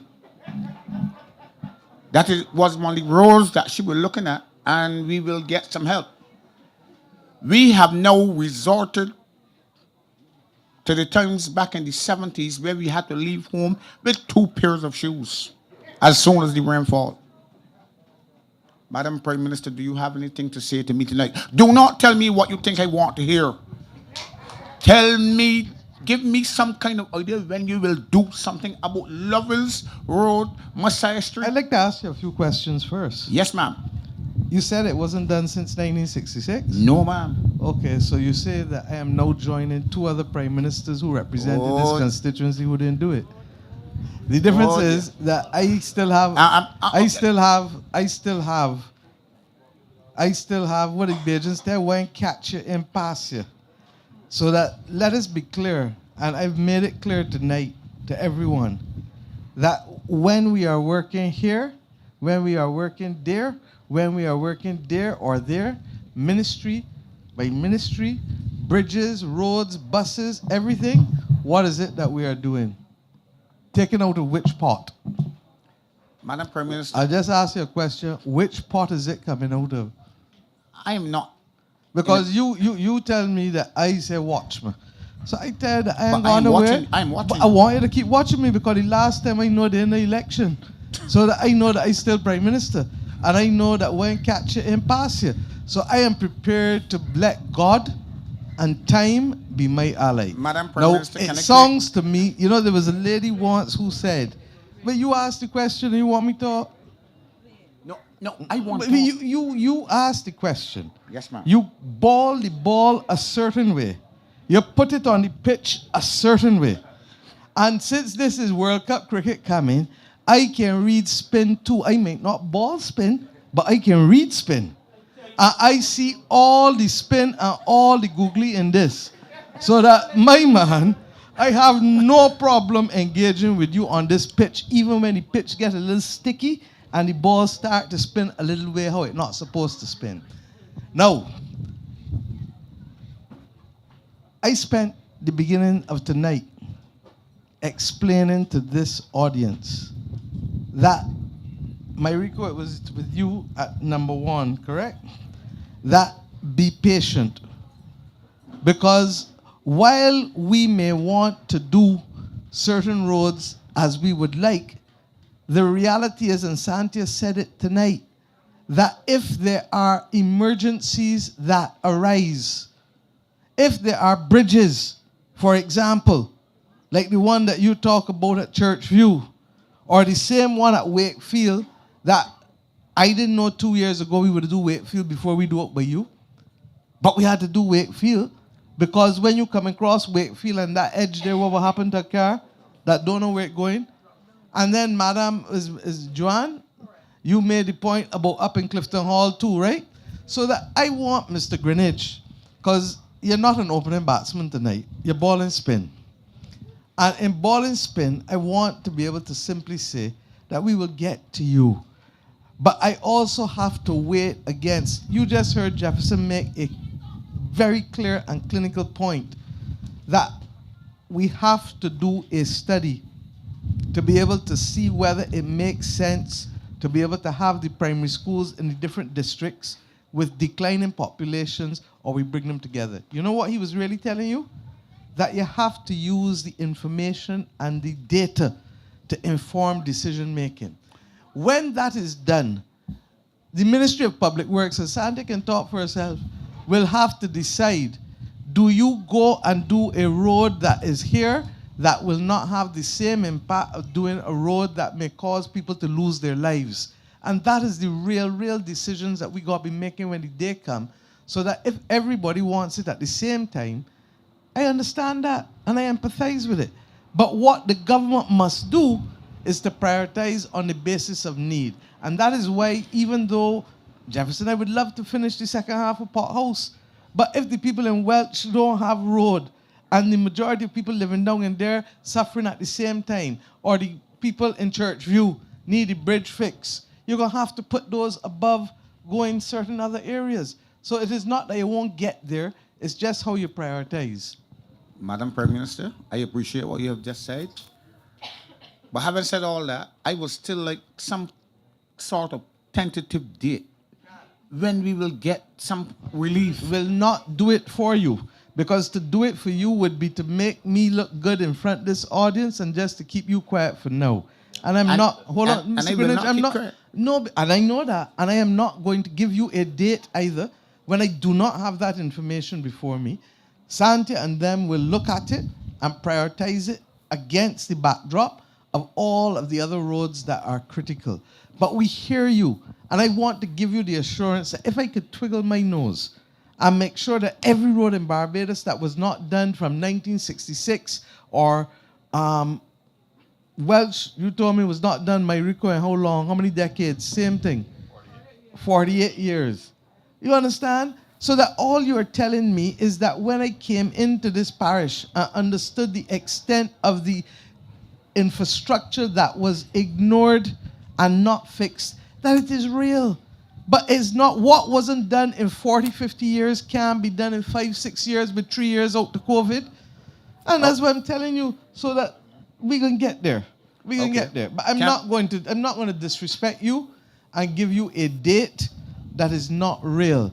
But if God spare life, or as the Muslims would say, inshallah, we will get there as soon as possible, because I understand fully that St. John, St. Andrew, St. Joseph, St. Peter, and St. Lucy have felt like stepchildren or forgotten children in Barbados, in the independent Barbados. Very well, I give you the commitment that is why the government is putting the resources.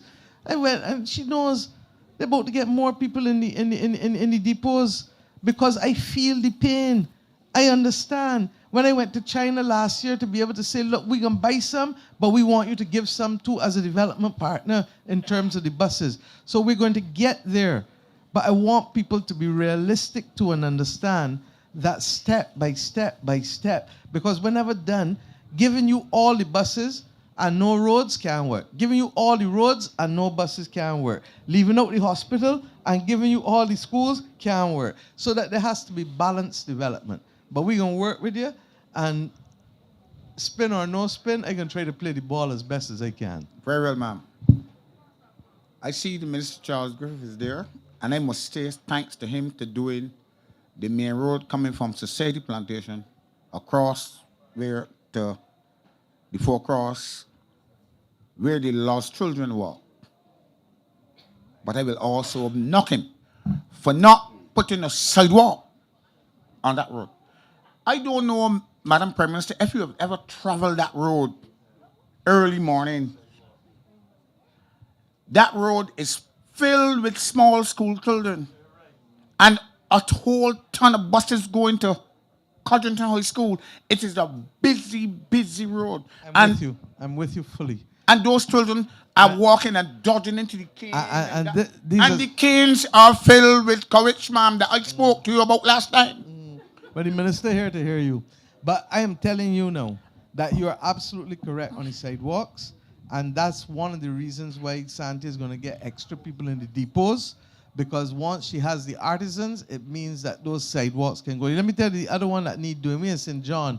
But Glenn Clark cut that rock from St. Helens going right down from Cuthbert Moore going right down to Huddersfield turning. How long ago? Glenn stopped being minister when? 2008? Not so. 2008, we forget. Therefore, all these sidewalks with the primary schools in particular, I'd like to be able to see as part and parcel of the day-to-day work of the depots, so that our children will have somewhere, and if anybody's disabled and they have to use a wheelchair or whatever, or they're blind, they will have somewhere to walk that is safe. We don't need 4-foot sidewalks in the country, but you can easily have 2.5 feet or 3 feet and do the same job. Not true? So let's do it. Thank you, man. Now, a goodly gentleman, a stalwart from St. John, Anthony Bob Waldron, he died 2 years ago, 2.5 years ago. Yeah. He lived at a bar called the Cross Bar. I would like to suggest to you, ma'am, and my minister, to have that junction renamed the Anthony Bob Waldron Junction. And I'm going to say this. Within the last 15 years, there were 7 fatal accidents at that junction. And there is room to make a small roundabout. There were 7 fatal accidents. 2 children from law school died, and a dog. And I would love to see the day when it comes, either make it a 4-way stop or turn it into a roundabout. Makes sense. Sandy, let your traffic people look at it. With respect to the renaming, I am about to carry to cabinet a paper to designate a proper committee, council, whatever, to deal with renaming in the country. And let me tell you why. Every time people can say, well, this government in, or this government in, or that government in, I want to be able to raise the issue of renaming, to be able to do at a level. So you and the members of the community, just send a letter, have a number of the people in the community sign it, and the independent entity that we're going to create for renaming, just as we have an independent entity for honors, that hopefully they will be able to consider that as one of their early initiatives. Finally, ma'am. Okay. Again, I can commend the minister. You're going to take the time to get the names for me? Yes, ma'am. Thank you, Lord. Not a problem. And let me also associate with you, because I know Mr. Walron from when I was about 9, 10 years old. And he was an extraordinary writer and a contributor, apart from being a teacher, an extraordinary writer and contributor to the cultural activity of this country. He was one of the men that you could easily consider a good man. I must commend the minister again for the lights that were installed at, should I commend the minister or Mr. Fingal? Fingal, you here? For the lights that were placed on the little playing field in Court Hill. And we have been given the privilege of being able to turn on and turn off those lights at will without payment. But the little playing field is next to a busy road with a lot of minibuses and Zara vans. And sometimes when the youngsters are playing their games, the ball often crosses the road. I am asking Mr. Griffith and my Prime Minister to give me a fence around that playing field, along the roadway, so that the guys do not have to chase the ball across the road. These are the small things that make big differences.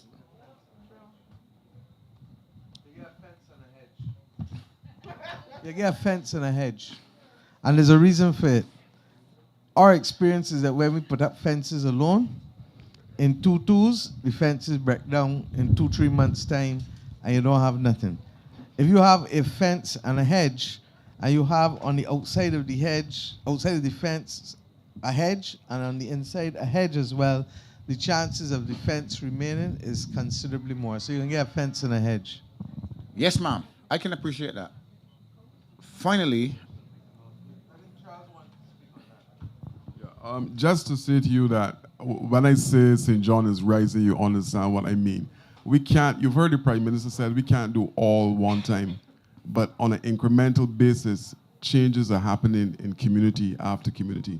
When I was working in the area, one of the residents indicated that at 5:30, 6:30, those youngsters had to move and go off from the playing field.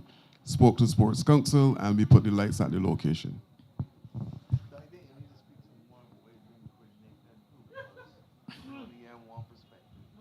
finally, ma'am. Finally, listen, sorry to say, make it sound like that. That be a ball, no balls. Gall, I only teasing you. Trying to talk born again. Stuart Hill in St. John. Charles, I don't know if you will be aware, but there's a guy, Madam Prime Minister may not be aware, but there's a guy called Carl Quintin. He did a lot of work for governments over there. He died on Saturday. And where he had this block plant going across from him, that road is even in worse condition than Lovell Road. So much so that now the people have built nice houses. Almost everybody is driving. I counted 15 cars at 19 houses through Stuart Hill. And they cannot use from the below end of the road. They must come up to CQ block plant, that's what we call it, that's what we know it as, and come through there. And then, of course, you have to pick which spot hole you are going to drop in.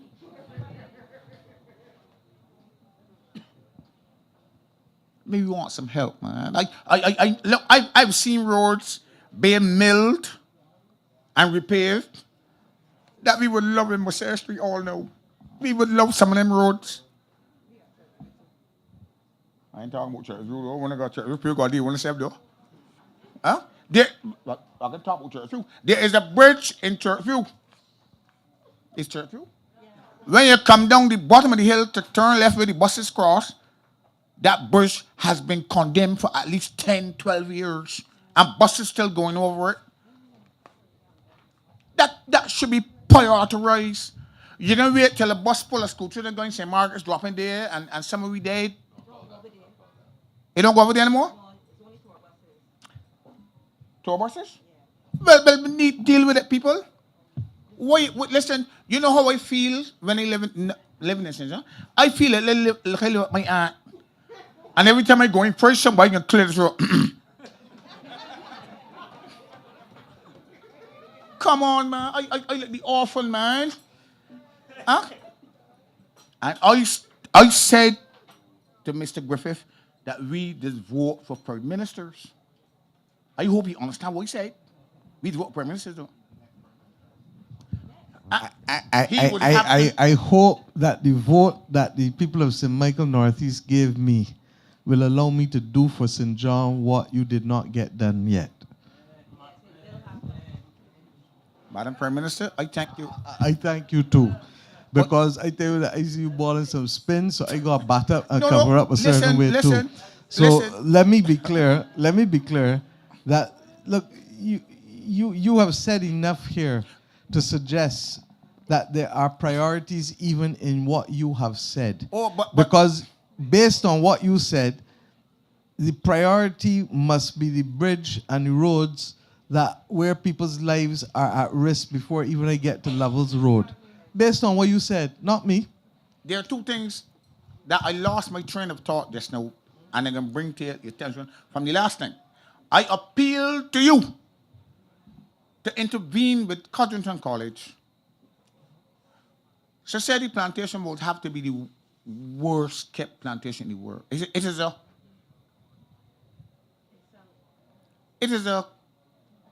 what's called this thing? It's a coverage farm. And we use those cart roads, those old traditional cart roads, to, let's say, my farm is in Court Hill, so I traverse through the cart lines on a daily basis. And if I imbibe too much and have to lie down before I get home, I can't risk it. Too much coverage. And I appeal to you. You mean the coverage saving your life? And look. All jokes aside, Charles talk, because this is not. Cancel. College. In a similar vein, two things. In a similar vein to what happened in Welch with the persons who were on the land. I had a conversation meeting last month with the new CEO of Codrington College on two fronts.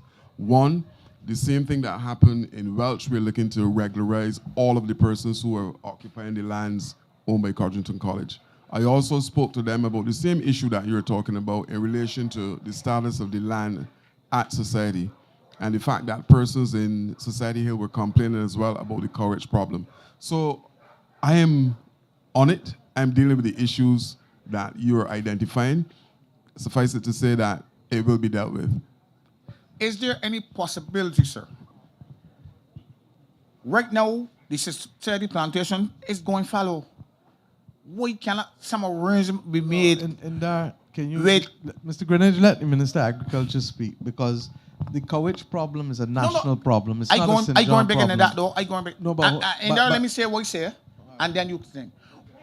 Why can't we enter some kind of arrangement with the powers that be, the Codrington Foundation Trust, and have that land divided up to the descendants of Codrington's, Christopher Codrington's slaves? Let me work it. I am reading in the paper where they say we want James Drake's place down there. I want piece of Codrington, because he promised that his land should not be sold. It should be passed down to the descendants of his slave. I will have you one of them. I don't know, but I could tell you this, that the government is working on a program to be able to see how, first and foremost, that where people need their land papers, that they get them. And that includes whether it is the church, or whether it is government, or whether it is people who, under the Tenantries Freehold Purchase Act, have an obligation to sell land. But No. We got to be clear on it. Your point relates to reparations. And the point is that the government has a structured program looking at the issue of reparations. If the government was to go and take up people's land in this country without compensation, tell me what would be the first thing that y'all would be saying? Well, What's the first thing you'll be saying? that the government unfair. Exactly. And the government thieving people land. Yeah. And immediately, all money coming into Barbados would stop, because we would no longer be a place where people want to come and do business or come and put money, and then we will be treated as a pariah in the world. So we will go about a battle for reparations in a structured way. We have seen movement in a way that 30 years ago and 20 years ago, nobody was even talking about it. We are now in a situation where we are literally ramping up. Having said that, the government of Barbados, under Tom Adams, made the most important step to national reparations with the Tenantries Freehold Purchase Act.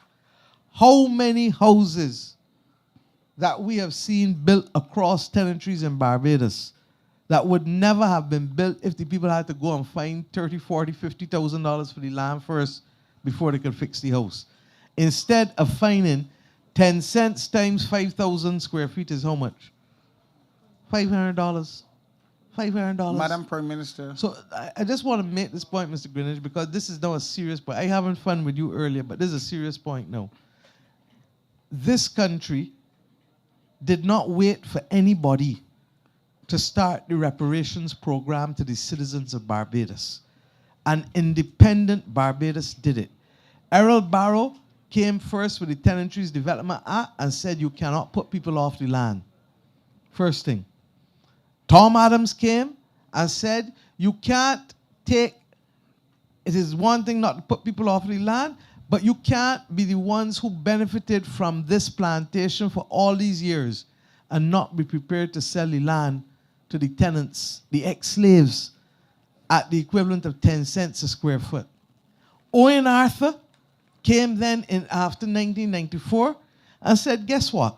It isn't only the people who were in the country that are marginalized and without land.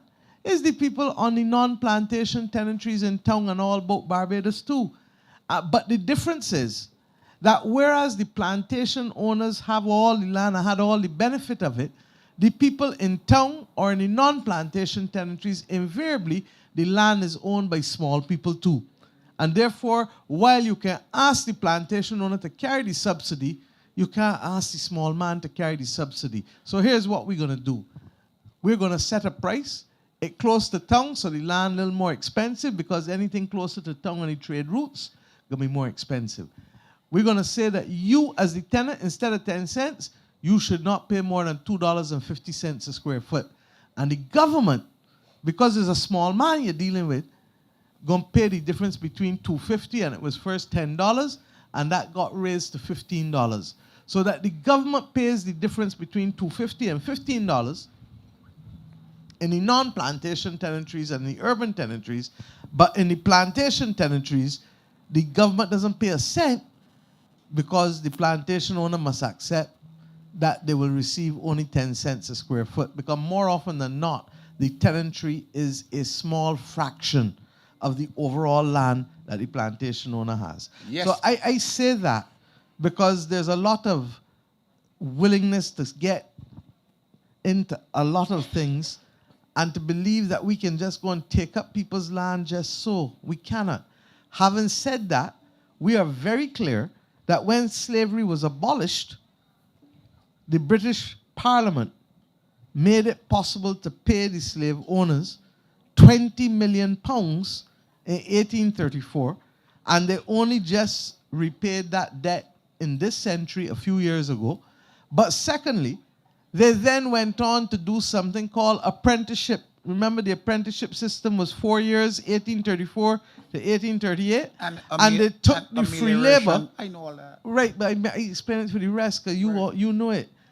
1834 to 1838, they took 4 more years of free labor from the slaves, which was another 27 million pounds. So that they effectively gave the British planters who owned these plantations 47 million pounds. Which will be between equivalent to how many 1834 millions today? Hundreds of millions. But Madam Prime Minister, You I need to understand? interrupt you. So let me finish. I'm finished yet, sir, because I want to tell the public of Barbados because they need to know. Because I don't want them to feel that you can just go and take it up, but I don't want them to feel that nothing is happening either. The Church of England did a study, and the study said that they will put a fund of 100 million pounds there. Problem is, they ain't talk to nobody as to what the quantum is. And I've said publicly that you can't go and determine that there is a sum for damages without talking to us to determine what the damages should be. The British King has ordered a study into the role of the royal family in the issue of slavery. And at the last Commonwealth Heads of Government meeting, to his credit, he said that reparations was a conversation whose time had come. Now, at the same time, the British government, the current Prime Minister, and other ministers in his cabinet got there and said they do not support reparations. So that we are at a stage now where there are some people who acknowledge it, and there are some people who are still fighting it. The University of Glasgow entered an agreement with the University of the West Indies on the basis that their university played a role and benefited from the profits of slavery. So I am saying to you, Mr. Greenwich, that this is a serious issue, and that the government of Barbados will have a structured approach to it, that we are aware that in some instances, some countries and some institutions have determined what they want to give. And we say to them, pause. Because this is a conversation that must be a two-way conversation. The mere fact that you can choose a figure without talking to us as the descendants of slavery and the people who suffered says that you're not seeing us and you're not hearing us. Still. And you're not, exactly, and you're not feeling us. And with all due respect, if we are going to have a sensible conversation about this, you cannot, on your one part, decide that this is what you're doing without coming a conversation with the rest Madam of us. Prime Minister. And I want to thank you for raising it, because people must know that this is not a matter being raised by the governments alone, but this is the feeling of average and ordinary Barbadians as they're beginning to understand and Madam appreciate. Prime Minister, I appreciate all the history you just gave me. But where I was going, I was trying to say to you that while the estate owned by Christopher Codrington, that he said should be bequeathed to the descendants of his slaves, while it is lying fallow and growing courage, we should be able to cultivate it while you and the powers that be get the reparations acts together. Sir, once again, you're going to hear about him on the couch, but I am not. I can plant some cassava and thing in the and if they prosecute you for trespassing, I am sure that we will help you find a lawyer. And then you will have to come to my defense. No, I will find a lawyer for you, but I am telling you that I'm not going to condone. Cassava and thing in front of me. Mr. Greenwich, Mr. Greenwich. Yes, sir. Yes, ma'am. Sorry. You are too mature a citizen to be encouraging anybody in the breaking of the law. I am saying to you that those conversations can be had, and the government has other plantations, if you want, that you can benefit from a quarter acre or a half acre or an acre if you want to plant. Without but what I'm not without going water to do, in the dry season. Well, therefore, it means that you don't want it from me nor Codrington. So you understand? People understand what ball or what spin you ball in now. Because if you're serious, I'm serious. I'm serious, sir. Madam Prime Minister? No. I treat you with respect, and we can have a sensible conversation here. Yeah. Or not at all. Yes, ma'am. You understand? I am saying to you that you cannot go and pick up the people land just so. I have told you that we are in a structured conversation with different persons with respect to reparations. But what I cannot do as Prime Minister of Barbados is to reprobate and approbate. We make laws. I cannot come and tell people to break the law and to go and trespass on somebody's land, because when they come and trespass on your land, the first thing you're going to say is that you encourage them to go and break the law and trespass on the other people's land, and they feel they could come and do the same thing to you. I am not in that. But if you tell me, Mia, go out there and defend us to the hilt and try and see the reparations that we can get and argue, I am going to go out there and I'm going to fight until I got every part of me can't fight no more. But we will do it in accordance with the law. Yes, ma'am. And there come and talk about the Courage program. I have a question to ask. No. You ain't chairing. You ain't chairing this meeting. I chairing it. All right? So let me get that straight. In there, please. Yeah, thank you, Prime Minister. Mr. Greenwich, you must note that, first of all, Society Plantation, which is owned by Codgerton Trust, was on the lease to a private individual. We're speaking with them to take possession of that plantation, to use it in the Farmers Empowerment and Enfranchisement Drive program. We cannot do that until they have agreed. However, we recognize there is a problem with coverage growing on fallow lands. And we met with the Attorney General and the farmers who own large tracts of plantation land that attract coverage when they are not in production. We have agreed that outside of the regulations that he's bringing to make sure lands are kept clean, private lots, etc., that we would do a national coverage management program. This was arrived at because many of the farmers recognize that coverage is not easy to get rid of. First of all, during harvesting of sugarcane, the seeds are scattered. When the seeds are scattered, they stay in the ground for as long as 7 years. So you can't just get rid of coverage. You need a structured management program where when coverage is green, you send people to remove the coverage. When canes start to grow, you then have to get what you call the high clear tractors to go through and do spraying. This entire national management program will take care of all those things. The national management program would mean my ministry working with the private farmers to put it together. Since we met with the Attorney General, we have started putting that program together. And as soon as his regulations go to Parliament, we would introduce as dovetail that national coverage management program, which will see us starting to work on removing coverage from fallow lands and working with farmers to make sure that they can keep their lands clear. Coverage is also spread by birds. If birds eat the seeds, when they do their drop-ins, the seeds grow. Coverage is not and cannot be destroyed by fire. A lot of people believe that if you burn the field, you're destroying the coverage seeds. You're not. The seeds are not destroyed. The actual plant is destroyed. The seeds go into the ground. They can stay there for as long as 7 years before you start to see germination. So this is something that has to be ongoing. We have to be constantly working on it, and that is what the program is seeking to do. I thank you, sir. I come in to visit you. Thank you, sir. But I want you to know that when I visit you, I can play spin and fast. All right? Thank you, love. Very well, man. All right.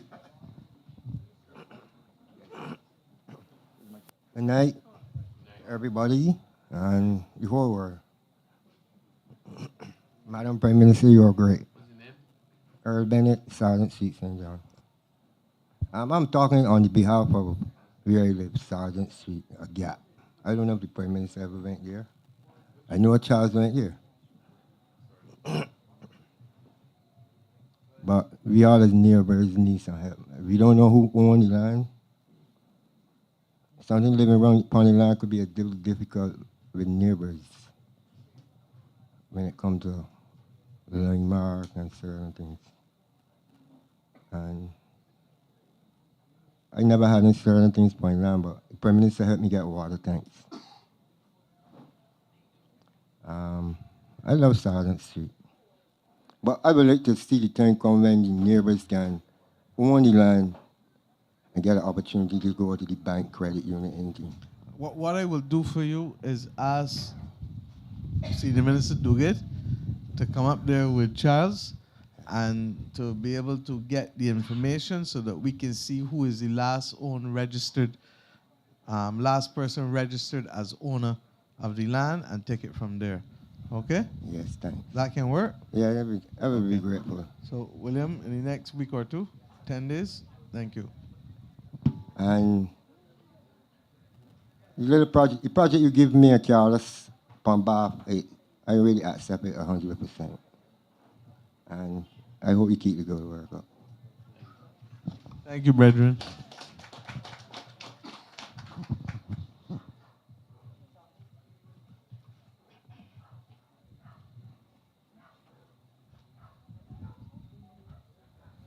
First, let me say good night Hey, ma'am, what's to the name? my Prime Minister. And I watched you last night, and I'm always impressed by you.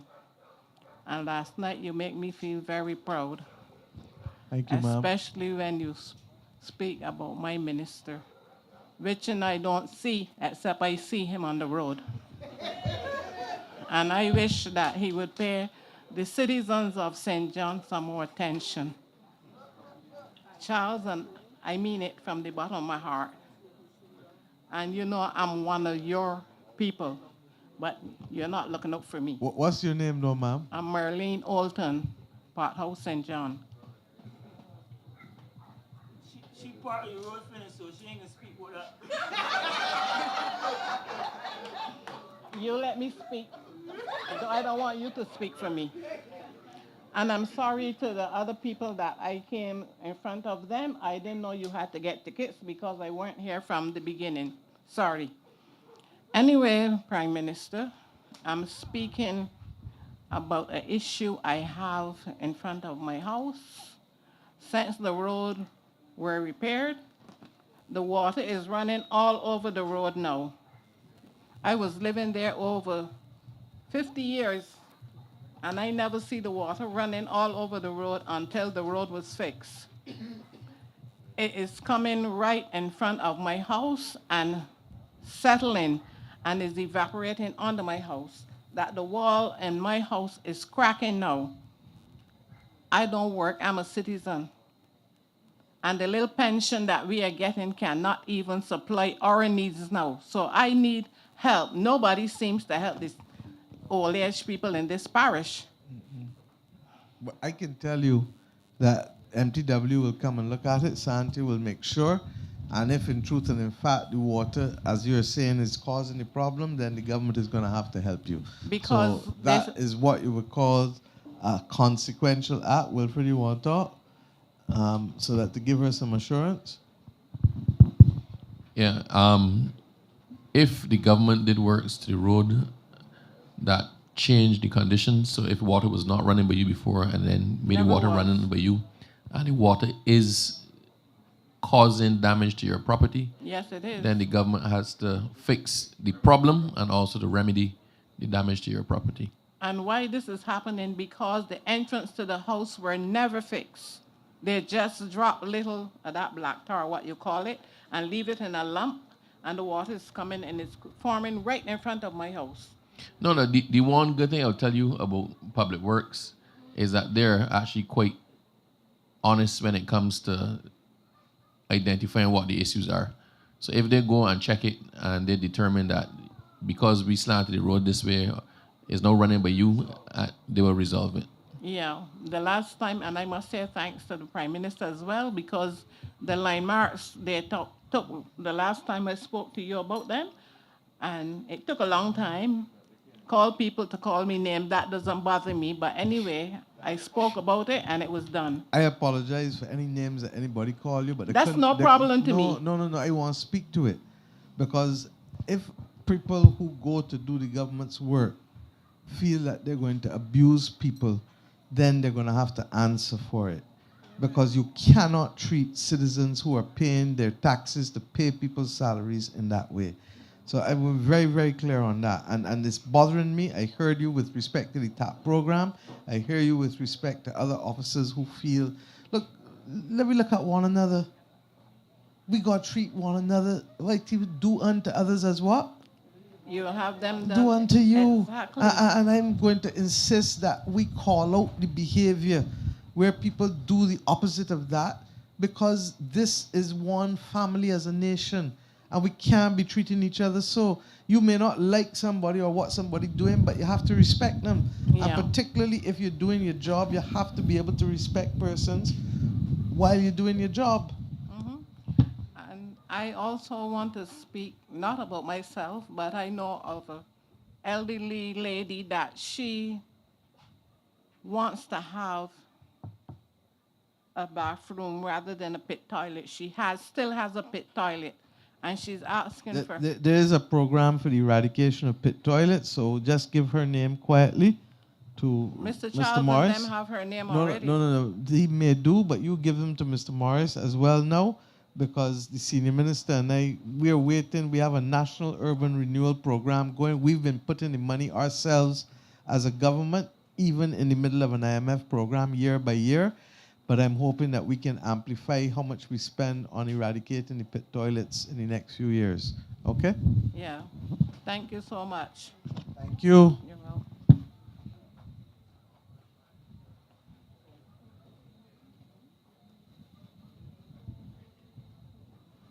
Good night, Madam Prime Minister, and to your panel and to everyone else that is here. My name is Rosalind White, and I live at Gall number 3, St. John. I was informed, though, since I got here, that the issue I came to speak on was already dealt with. But since I am here, if you would permit me to, as I didn't hear what went on, and so my issue that I'm here to speak on tonight is the St. John Primary School.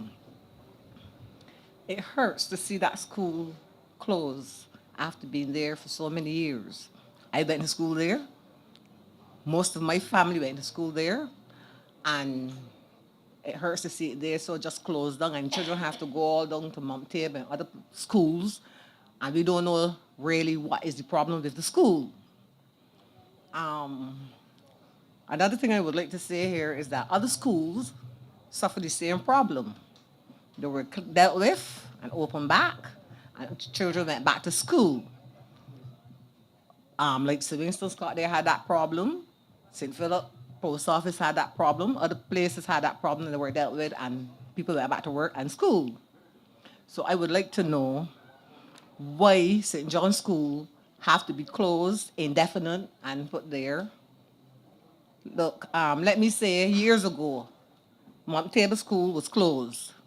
Huddersfield School was closed. Then Society, someone came in and probably bought Society and utilizing it now. What is going to be the come of St. John's School? Part of the genuine difficulty, and Jefferson hit the nail on the head. There are 2 points, and Santia and I'm not sure if Kike is still here. They can speak to you about the efforts to repair the old buildings. But the bigger issue is not the repair of the old buildings. The big issue is what Jefferson hit the nail on the head. Our problem is that our population, madam, is declining. So that there are less and less people going into schools, the primary schools. When I was Minister of Education, you know how many primary schools Barbados had? Over 90-something. You know how many we got now? How much it is K now? 68.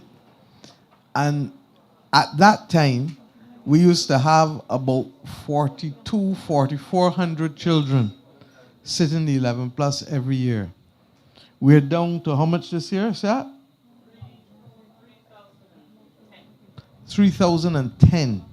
So in the space of 20 years, we've lost about 1,200 to 1,400 children a year.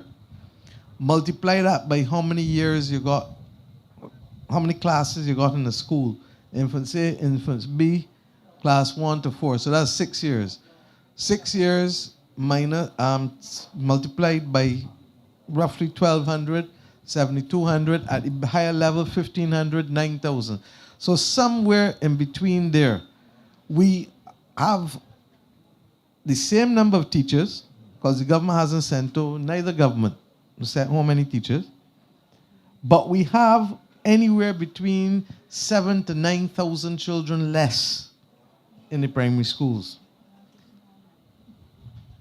By the same token, the government has now committed, because we have the teachers in the system, but we need now to do the retraining, that over the course of the next 3 years, we would want every 3 to 5 year old, 3 or 4 year old, to be able to be in school that wants to be in a school. So we are looking at the needs of the system, taking into account all of that. Your problem is that you may have had the population base to support 5 or 6 primary schools before, but you just genuinely don't have it now.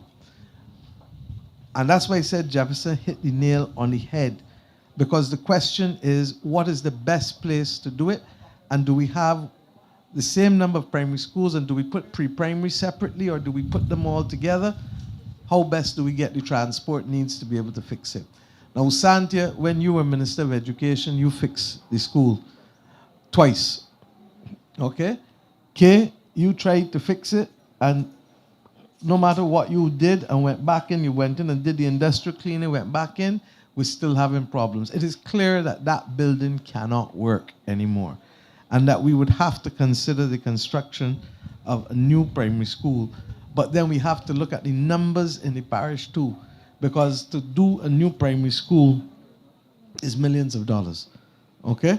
And it may well be that it is easier for us to arrange the transport to be able to bring the children to central areas than to have millions of dollars and still not have the numbers to be able to justify the schools. So we have Mount Tabor. How many? You have St. Margaret's. How many schools do you have in the parish now? Primary schools? Two. Those two. And each of those 2 schools carry about how much? The roll is about how much?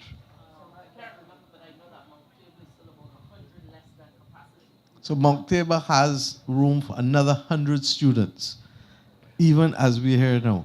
So what I'm hearing from the community is, Santia, we need to look at transport issues and school bus issues within parishes, which will make it easier for people to have the confidence and know that even though, for example, they don't have the school in society no more, they don't have the school in Huddersfield no more, their children still had to go to school in the last 15, 20 years. Not true? Yes, but this is the primary school. This is the main school. But this is St. the John. one, right? But my point is that it may well end up still being the main site. But what we're missing is that the conversation that Jefferson spoke about has to take place, and we got to look at the numbers as well, and we decide where we are putting it, recognizing that if you put it here, you're probably then going to lose St. Margaret's and possibly even Mount Tabor. You understand? But So, excuse me, sorry, but I was made to understand that St. John's School is in a better position It may than well, Mount Tabor. hold on, madam, it may well be. But all I'm speaking to is the principle of it. Whether we have it at Mount Tabor, at Gall Hill, at St. Margaret's, at Huddersfield, all I'm saying to you is that the population in St. John has so declined, like the population of Barbados has so declined, that the number of schools that we had before are no longer sustainable because we just don't have enough children. Okay? So that if we end up spending more money on infrastructure and things to keep as many schools, then there is less money to spend on qualitative improvements for the children. So when you have the conversation here in St. John, and I want to encourage the parish chairs to have the consultation with the Ministry of Education, because I did make the point that in the next 3 to 4 years, we're going to do massive refurbishment of schools across the country. Some schools will be refurbished. There will be a few schools that have to be rebuilt. If it is that we're going to rebuild a school in St. John, then we still need to be able to deal with the fact that our transport system at the moment is predominantly geared to Bridgetown. It's not geared to moving within and across the parish.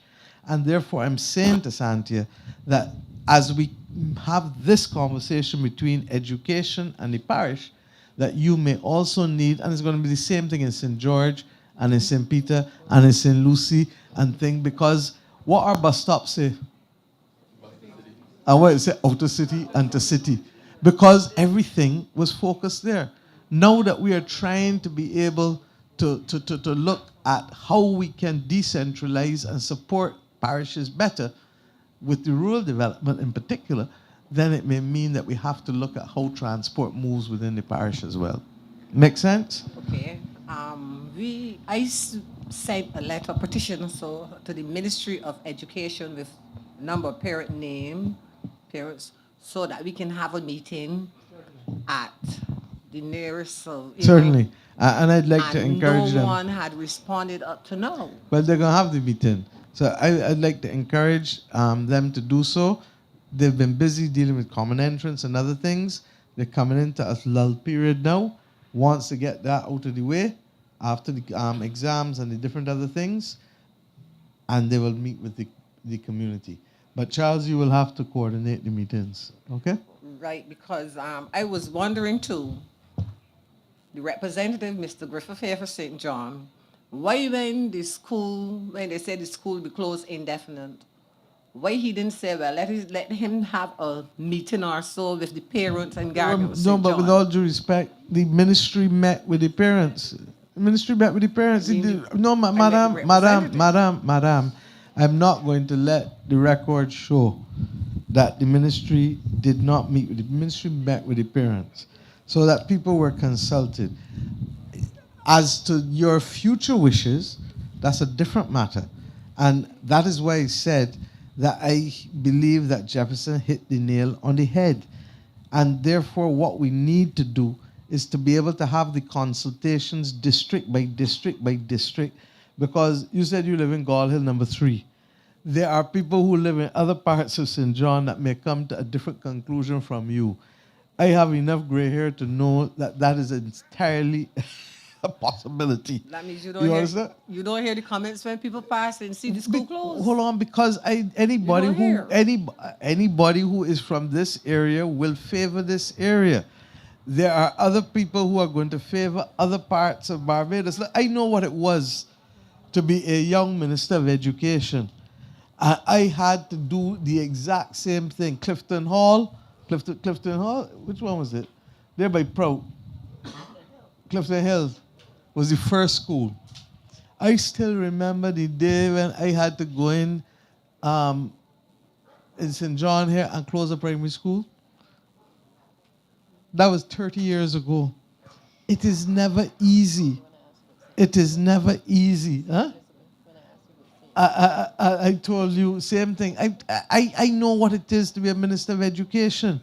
But at the end of the day, we got to face the reality that whether we like it or not, you hear Kate talk about 33,010. You want the bad news? Ask them how much children born last year. Huh? Less than 2,500? And the year before? And the year before? So that it is only a matter of time when the numbers sitting the 11 plus going to drop even further. You understand? The numbers transitioning every year going to drop even further because we have a reduced number of children and a declining population. And it is hurting us at the level of the pensioners, but it is hurting us at the level also of the school system and the children. Okay. So let us have the conversation and let us be fair to everybody, because if you end up oversupplying here, then you're going to complain about the bridges. You end up oversupplying there, you're going to complain about the polyclinic and not being able to get the ENT and the ophthalmology services, because at the end of the day, we want to be able to also make sure that we can reach senior citizens where they are without them having to go further. The government will do the small things and the large things. You weren't here maybe when I talked about the heat and the porta-coolers.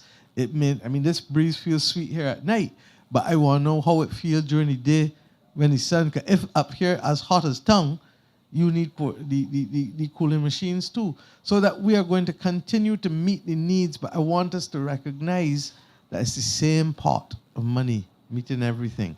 And we will try to meet as balanced a need as possible. Okay. But the conversation will take place for sure. Okay. You said that it will be rebuilt. School? No, no. I said that you will have a. Thank God that the conversation, the people here listening to me. Okay, I said that there will be a conversation as to where we put, because in St. Margaret's, where is Catherine? Still here? She gone? You understand? Catherine made the point earlier at length about the difficulties at St. Margaret's. You understand? Mount Tabor has had work in the past, and Mount Tabor, however, is still under 100 or 100 more with capacity there still to sort out. You all may say to us, when we have the conversation, that rather than fix St. Margaret's, put another school in a more central location. Gall Hill is clearly your vote. Are you watching? Is Danielle? Are you doing the opposite to what she's saying? Because every time you saying Gall Hill, Danielle clearly down the hill, and she feels different from you. You understand the problem? So that is why Jefferson made the point to have the conversation, because he knows too from his interaction that the numbers dropping and dropping and dropping. Okay, but if we go and overbill, then you ain't got the money left to do the other things that you want to do for the parish too. So we're going to have a sensible conversation, just like how all of us do in a home. When you home and everybody want in the house, want, and you got to start with what? Need. And when we finish with the needs, then we start to rank the wants. Yeah? Primary education, pre-primary education is critical. Let us have the conversation with the best location to make sure. What is for sure, that if it's going to be in Gall Hill, it can be that school. Because that building, government has spent money over and over and over, and it is now like throwing money in Maxwell Pond, a waste of time. So if it is going to be at Gall Hill or St. Margaret's or Huddersfield or Edgecliff or wherever, who can decide? The people of St. John. Once we get that, then the government can find the money and put down the additional facility. Okay? And that facility must meet the pre-primary needs. But what I say that wherever it goes, I know this much, that it is going to disadvantage certain communities. And you don't want people to go to town to come back up to St. John to get to a different part of the parish. So we're going to have to find what is the most efficient way of doing circular traffic, particularly with a school bus. Because what you're really talking about more often than not is schools. School and polyclinic. That's the two main needs that people can move about in the parish for, not true? So we need to find the transport that will allow some kind of circular movement in the parish for schools and the polyclinic. All right? Okay. Thank you very much. Thank you. And I want you, when the time comes, to encourage those people who have signed with you to be able to come out to the meetings and let their voice be heard. The ones that are on the paper, they're not all. Okay. The other people And that say, okay, put my name on the list too. Yeah, and just let them come out. All right? And when will that be? I don't know, but I know that let the ministry get past the common entrance and the term exams, and they can probably have the consultation in July or August. Because with the best will in the world, and that's why I was trying to tell Diane earlier, that you can't get in a school for September. So what we are in now is planning the future. Okay? Thank you. I appreciate that. Thank you for coming out. Thank you. All right, dear. We have one more person on my list. Good night. My name is Latricia Tell. I'm from Quadranton Road in St. John. What's your first name? Latricia. Spell it for me. Latricia. Quadranton Road in St. John. How old you said? Tull. Okay. Go ahead, ma'am. The road in Messiah Street 1, they was fixed, but when the rain falls, we have to go through enough water. They had a drainage in the middle and waterworks. and Waterworks took it out. Some of the people in the area told them that a drainage was there. And right now, I think the water is going into the old gas station and the first house that is there. By Water Authority? Yes, please. That fix Okay, the I have a road. meeting with them in the morning. So we will address Alex in the morning when we meet. Let's get the response for her. All right? Yes, please. And through Codrington Road, they fixed the road to put down the main, the new main. And right now, through there is, I don't even want to know, probably worse than They Straw haven't Hill. reinstated it. No, please. Right, so no problem. And they know how I feel about that. So And not only that, in the corner where they fixed the road, the gentleman that's living on the opposite side of the road from me was cutting his grass the other day and dropped in a hole that Waterworks left. And the sanitation truck dropped in the same hole and had to be pulled out by another truck. rest assured somebody will be there tomorrow to look at it. Yes, please. Okay? And you can ask Charles, And I the thank people you. through my gap, we came out, we asked 2 trucks for marl the other day. And you can ask Charles, we were through the gap trying to put no marl ourselves. Do it. I can give you the assurance that somebody from Water Authority will be there tomorrow. Thank you very Okay? much. And they will have to make arrangements to fix it almost immediately. And to the gentleman who fell in the hole, let him contact Mr. Morris so that we can ensure that his medical bills are paid for Thank you and very he's much. appropriately compensated. Thank you. Thank you.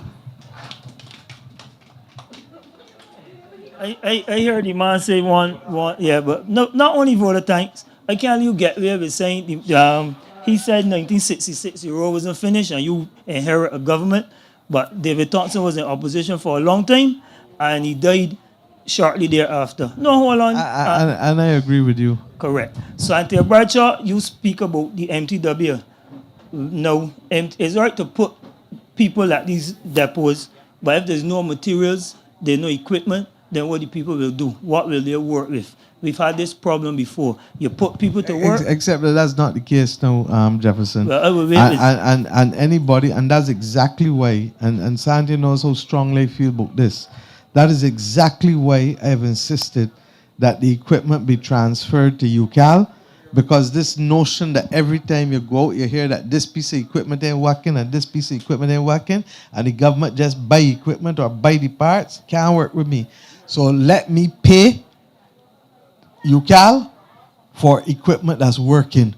You understand? So that if they own the equipment and they're fixing the equipment, the government will pay for the piece of equipment that's working. It's not working, then I don't pay. It's working, I pay. But what cannot happen, William, I gave you $10 million in equipment when this government first came in. Within less than a year, what were you telling me? Can't work. Can't work, Jefferson. Cannot work. So that Sandy, I'm waiting for Sandy to conclude the arrangements now with UCAL. The government is more than happy to pay for what is working. But what I will not do is to tolerate the taxpayers' money being spent and then the equipment that we're looking for can't find the equipment working when the day come. Can't work. Can't work. Not the taxpayers of Barbados. Can't work. Man, you.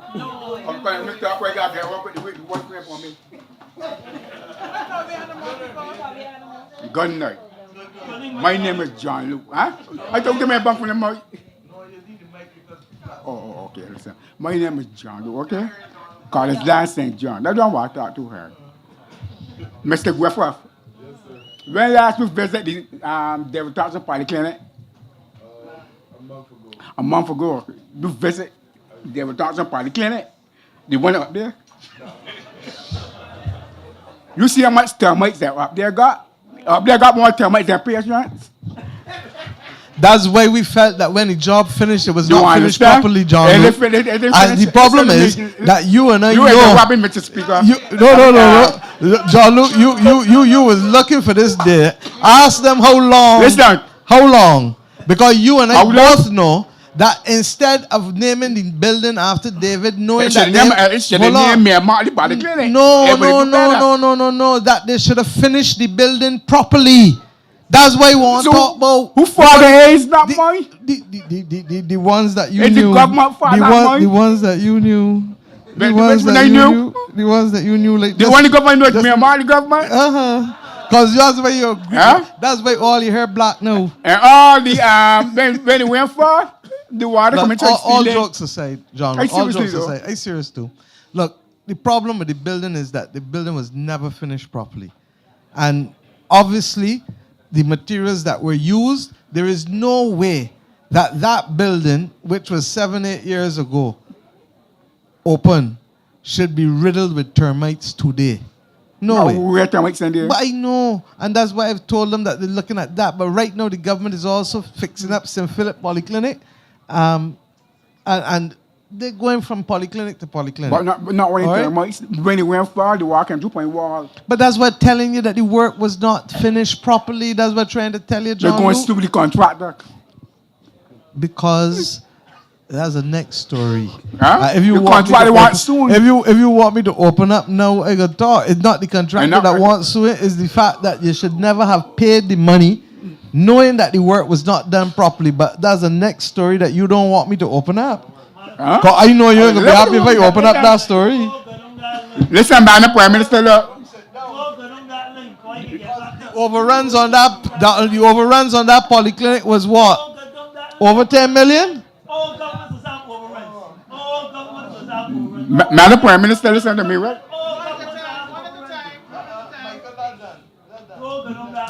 You see the building there? I hear Mr. Griffin say he gonna open something down in there.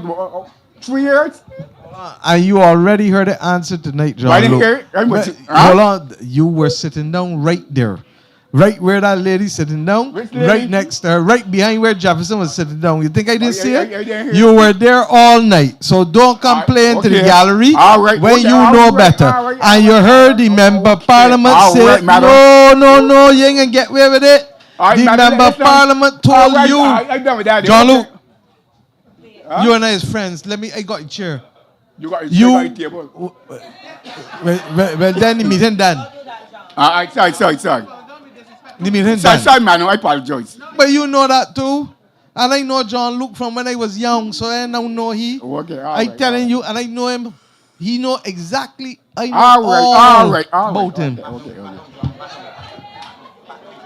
I listen. Madam Prime Minister, the center there shut down there for years now. They walk back in.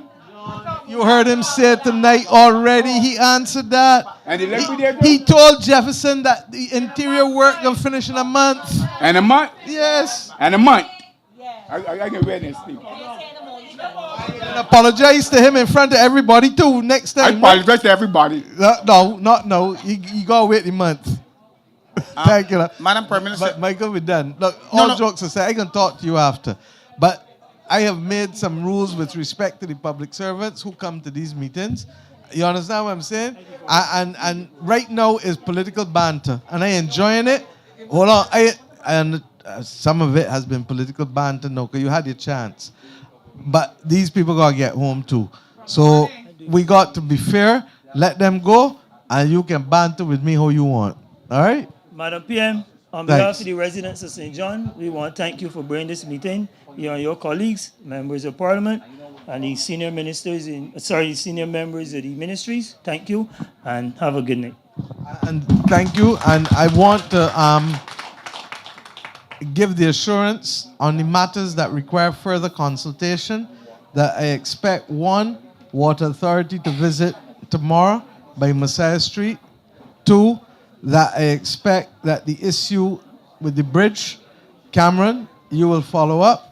That I expect 3, that the footpaths that we're going to do, Mr. Greenwich, with respect to society, that those will be done. When the depot, we're going to take on additional people in the depots in the next month, and that will probably take another 3-4 months before it can complete. So whether Sandy can get it done for September or not, but soon thereafter, that we will also expect the community coaches, Charles, and those are likely to be session coaches, Jefferson, because not everybody who is a coach wants to be a full-time coach, because some people are already in full-time jobs. So there'll be session coaches and some full-time.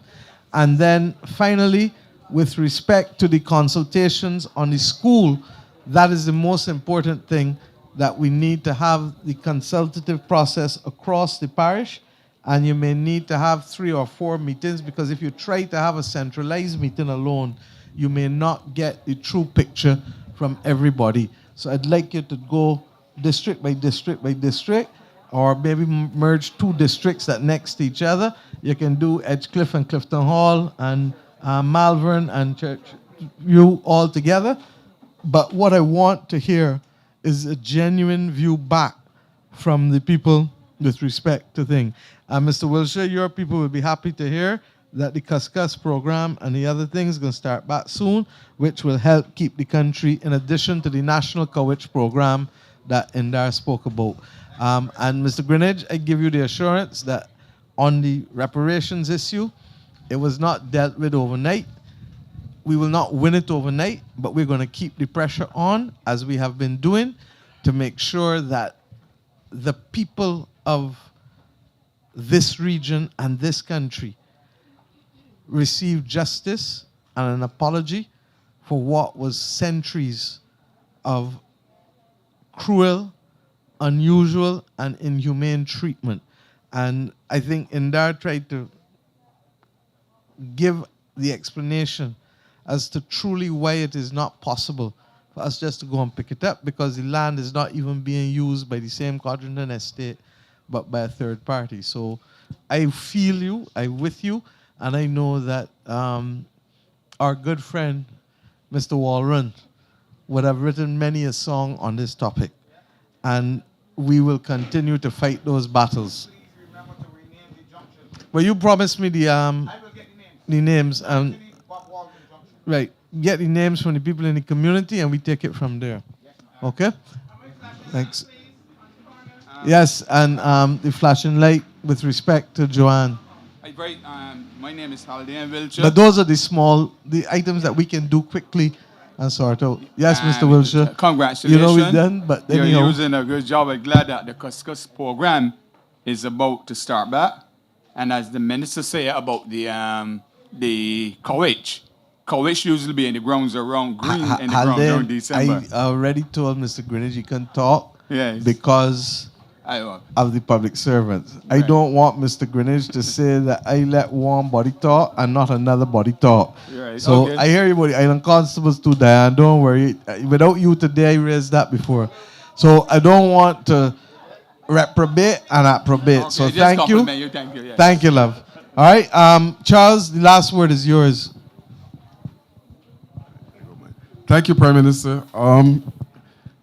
In closing, first I want to, on behalf of my family, and I offer my deepest sympathy to the family of David Ward, his wife Cheryl and family. David would have been one of the persons who did a lot of work in sports as it relates to football in St. John.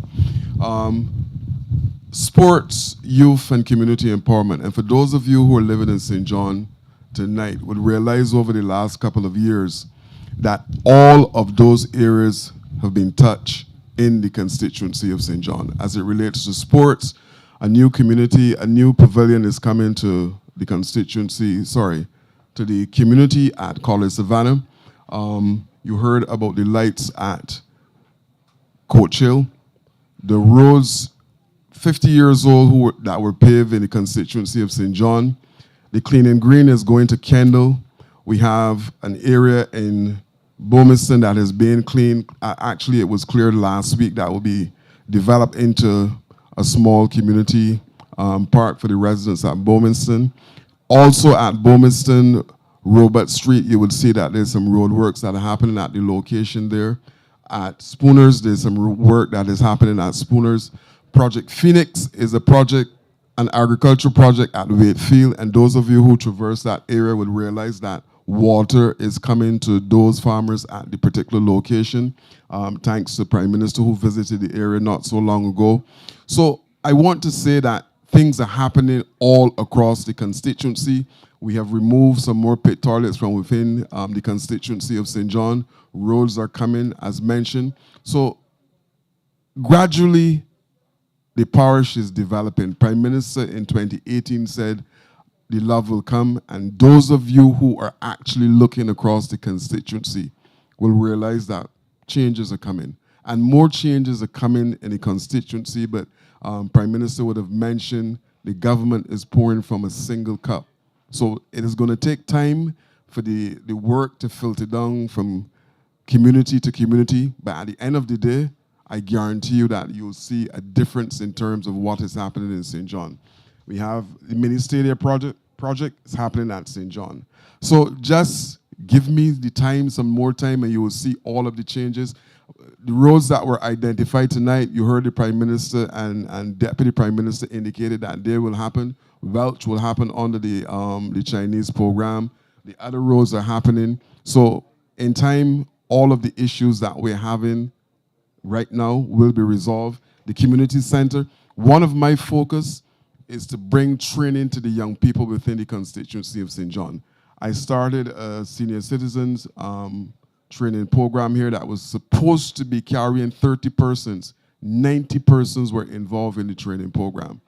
Project Dawn, that is seeking to impact on the block culture in this country, would have reached St. John as well. I have at least 2 new businesses from guys on the blocks form as a result. So the training will come. I had 15 young ladies who did dressmaking. At the particular time, those young ladies were doing the dressmaking with a focus on providing uniforms for all 3 primary schools at the time. Unfortunately, those young ladies found employment. The old library was supposed to be the hub for those young ladies to be able to manufacture school uniforms, not only for the primary schools in St. John, but the fact that they're able to do that, then other schools would benefit from low-cost uniforms as a result of what is happening there. This old clinic is supposed to be converted into a vendor's mall. The only thing waiting now from Tongue and Country Planning is that they're supposed to get comments from drainage in relation to fixing that. You would have seen the changes that are happening at Poolwoods, and one of the things that is coming to the area at Poolwoods as well, we have something called the kiosks. 3 kiosks are coming to the location in addition to a stage that we can have some events within the Poolwoods. So gradually, ever so gradually, things are happening. I mentioned before that those persons who are residing at Codrington College will be able to buy land.